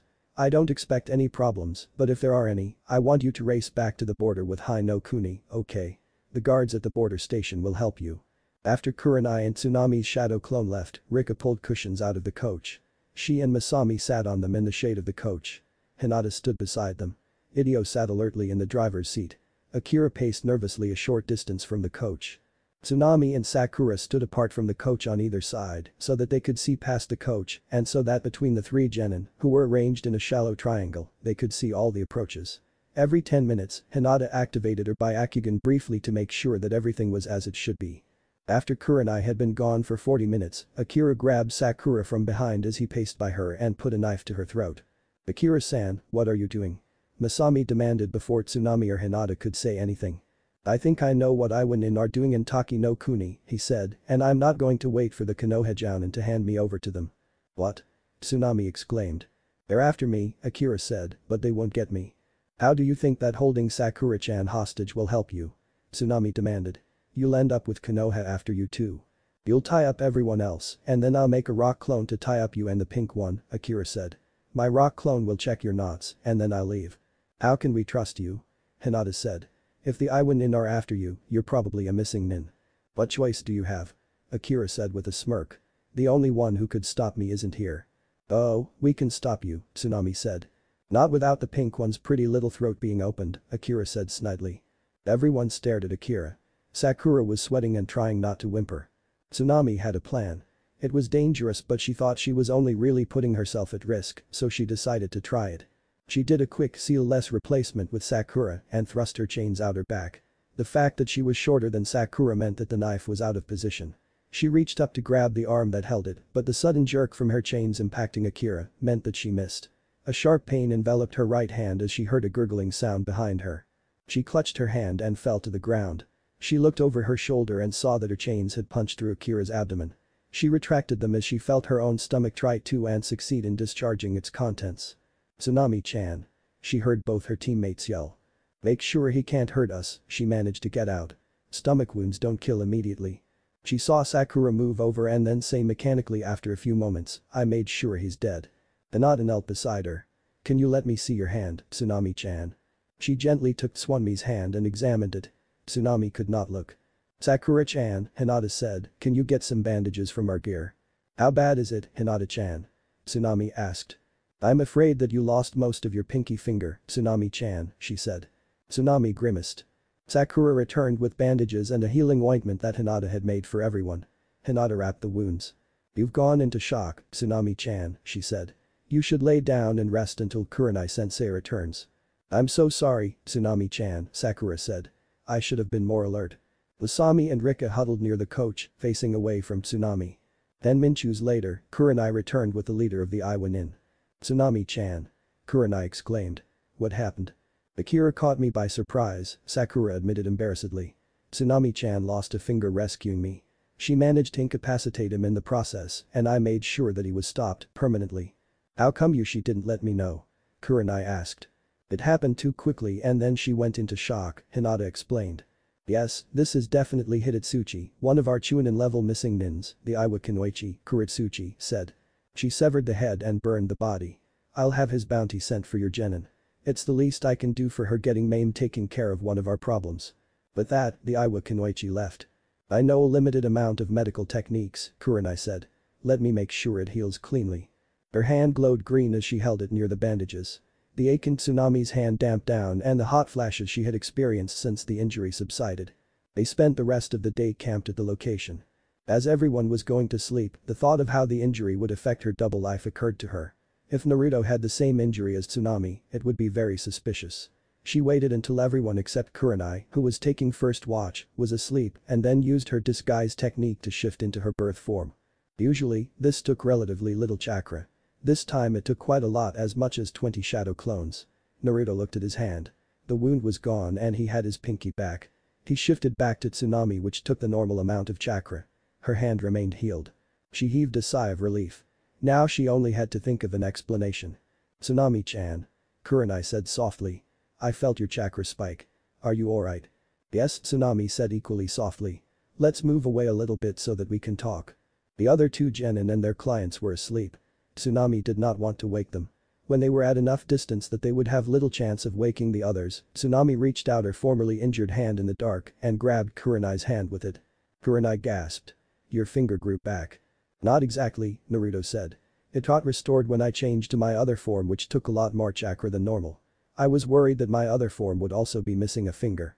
"That's great, Tsunami-chan," her teacher said. "I was worried when I couldn't find your finger. It must have gotten caught in the Iwanin's fire technique." "They can reattach fingers?" Tsunami asked. "Yes," Kurenai answered. "If they aren't too damaged and proper care is taken. I can't do it, but I could have preserved your finger for when we got back to Konoha." She paused. "What are you going to tell the others?" "I'll tell them it's a rare healing bloodline that pops up in Uzumaki sometimes," Tsunami said. "It's more or less true. From what I can tell, my mother could do the true transformation as well due to the fox. I expect it'll pass on the fox to one of my descendants when I get too old, just like Mito Abasan did to Kachin." That could work," Kurenai said. "I would, however, keep the fact that it healed hidden from our client and her staff. It's better not to have any rumors floating around. You can tell Hinata-chan and Sakura-chan when we head back to Konoha." "Alright, Kurenai-sensei," Tsunami responded. "Head back to bed, Tsunami-chan," Kurenai directed. "Even with the unholy amount of stamina you have, this day has been really trying for you. Get some rest." "Okay, sensei," she responded, heading back to her sleeping mat. The subdued group left the campsite the next morning. Tsunami waved off any concerns about her health. She followed Kurenai's advice and wrapped up her hand so that it was hard to tell that her finger had returned. Luckily, they were able to make it to Takamitsukaru by evening. After a brief hesitation, Kurenai directed the genin to remain outside the daimyo's palace while she met with the daimyo and received the remainder of the payment due Konoha. They spent the night in a hotel in the city. Kurenai signaled that they should remain quiet about the mission and its results before sending them to bed. The next morning, they left Takamitsukaru at the distance-eating shinobi travel pace. After they had traveled for an hour, Kurenai had them slow to a walk. "Normally, I would have had you meet the daimyo with me," she said. "It would be a good experience for you, especially Hinata-chan and Tsunami-chan, based on their goals and backgrounds. However, I decided that Tsunami-chan's injury would raise too many questions." "Wouldn't it have been advantageous to gain more sympathy, sensei?" Sakura asked. "Normally, that would be true, Sakura-chan," their teacher replied. "However, this time. Why don't you show them, Tsunami-chan?" Tsunami nodded and unwrapped the bandage on her formerly injured hand. "How?" Sakura exclaimed. "I healed it through rare Uzumaki bloodline," Tsunami said. "Not all of us have it, but it shows up every generation or two." Sakura slammed into her and hugged her fiercely. "I'm so glad that you didn't lose your finger because of me, Tsunami-chan." Tsunami awkwardly returned the hug. At one time, she had had a small crush on the girl as Naruto before her attitude and fangirlish behavior had turned him off. "It's okay, Sakura-chan," she said. "Even if I couldn't have healed it, I would have done it to save one of my friends." Sakura nodded and blinked back tears as she released her. "Does Naruto-kun have the bloodline too?" Hinata asked. Hesitantly, Tsunami nodded. "He does, which is unusual that we both have it. Our mom had it too, but before that the last person who had it was our mom's great-great-aunt. There's no guarantee that any of our kids would get it." "Why hide the bloodline from Taki no Kuni?" Hinata asked. "I thought Konoha liked to showcase its bloodline abilities." "There's a balance between showcasing talent to increase Konoha's reputation and protecting our shinobi from assassination or kidnapping, especially rookie genin," Kurenai said. "In general, policy is to hide stuff like this until our shinobi are strong enough to fight in the Chunin exam finals." Sometimes it can't be helped, such as when they are members of a prominent clan, but Hokage-sama was explicit in Tsunami-chan's case because she doesn't have clan members to help protect her. The rest of the journey passed without incident. When they arrived in Konoha, they all reported the mission to the Hokage. After the basic report was finished, Kurenai dismissed Hinata and Sakura so that they could discuss Tsunami's bloodline under a privacy seal. After listening to Tsunami describe how she had recovered her finger, the Hokage thoughtfully smoked his pipe. What are the limitations of this, Tsunami-chan? Do you know? I think the only limitations are being aware enough to transform and having enough chakra, she replied. Do you think you could tap into the Kyuubi's chakra to do it? The Hokage asked. Tsunami started. I don't know. I've never actually used the fox's chakra. She glanced at Kurenai and decided to be circumspect.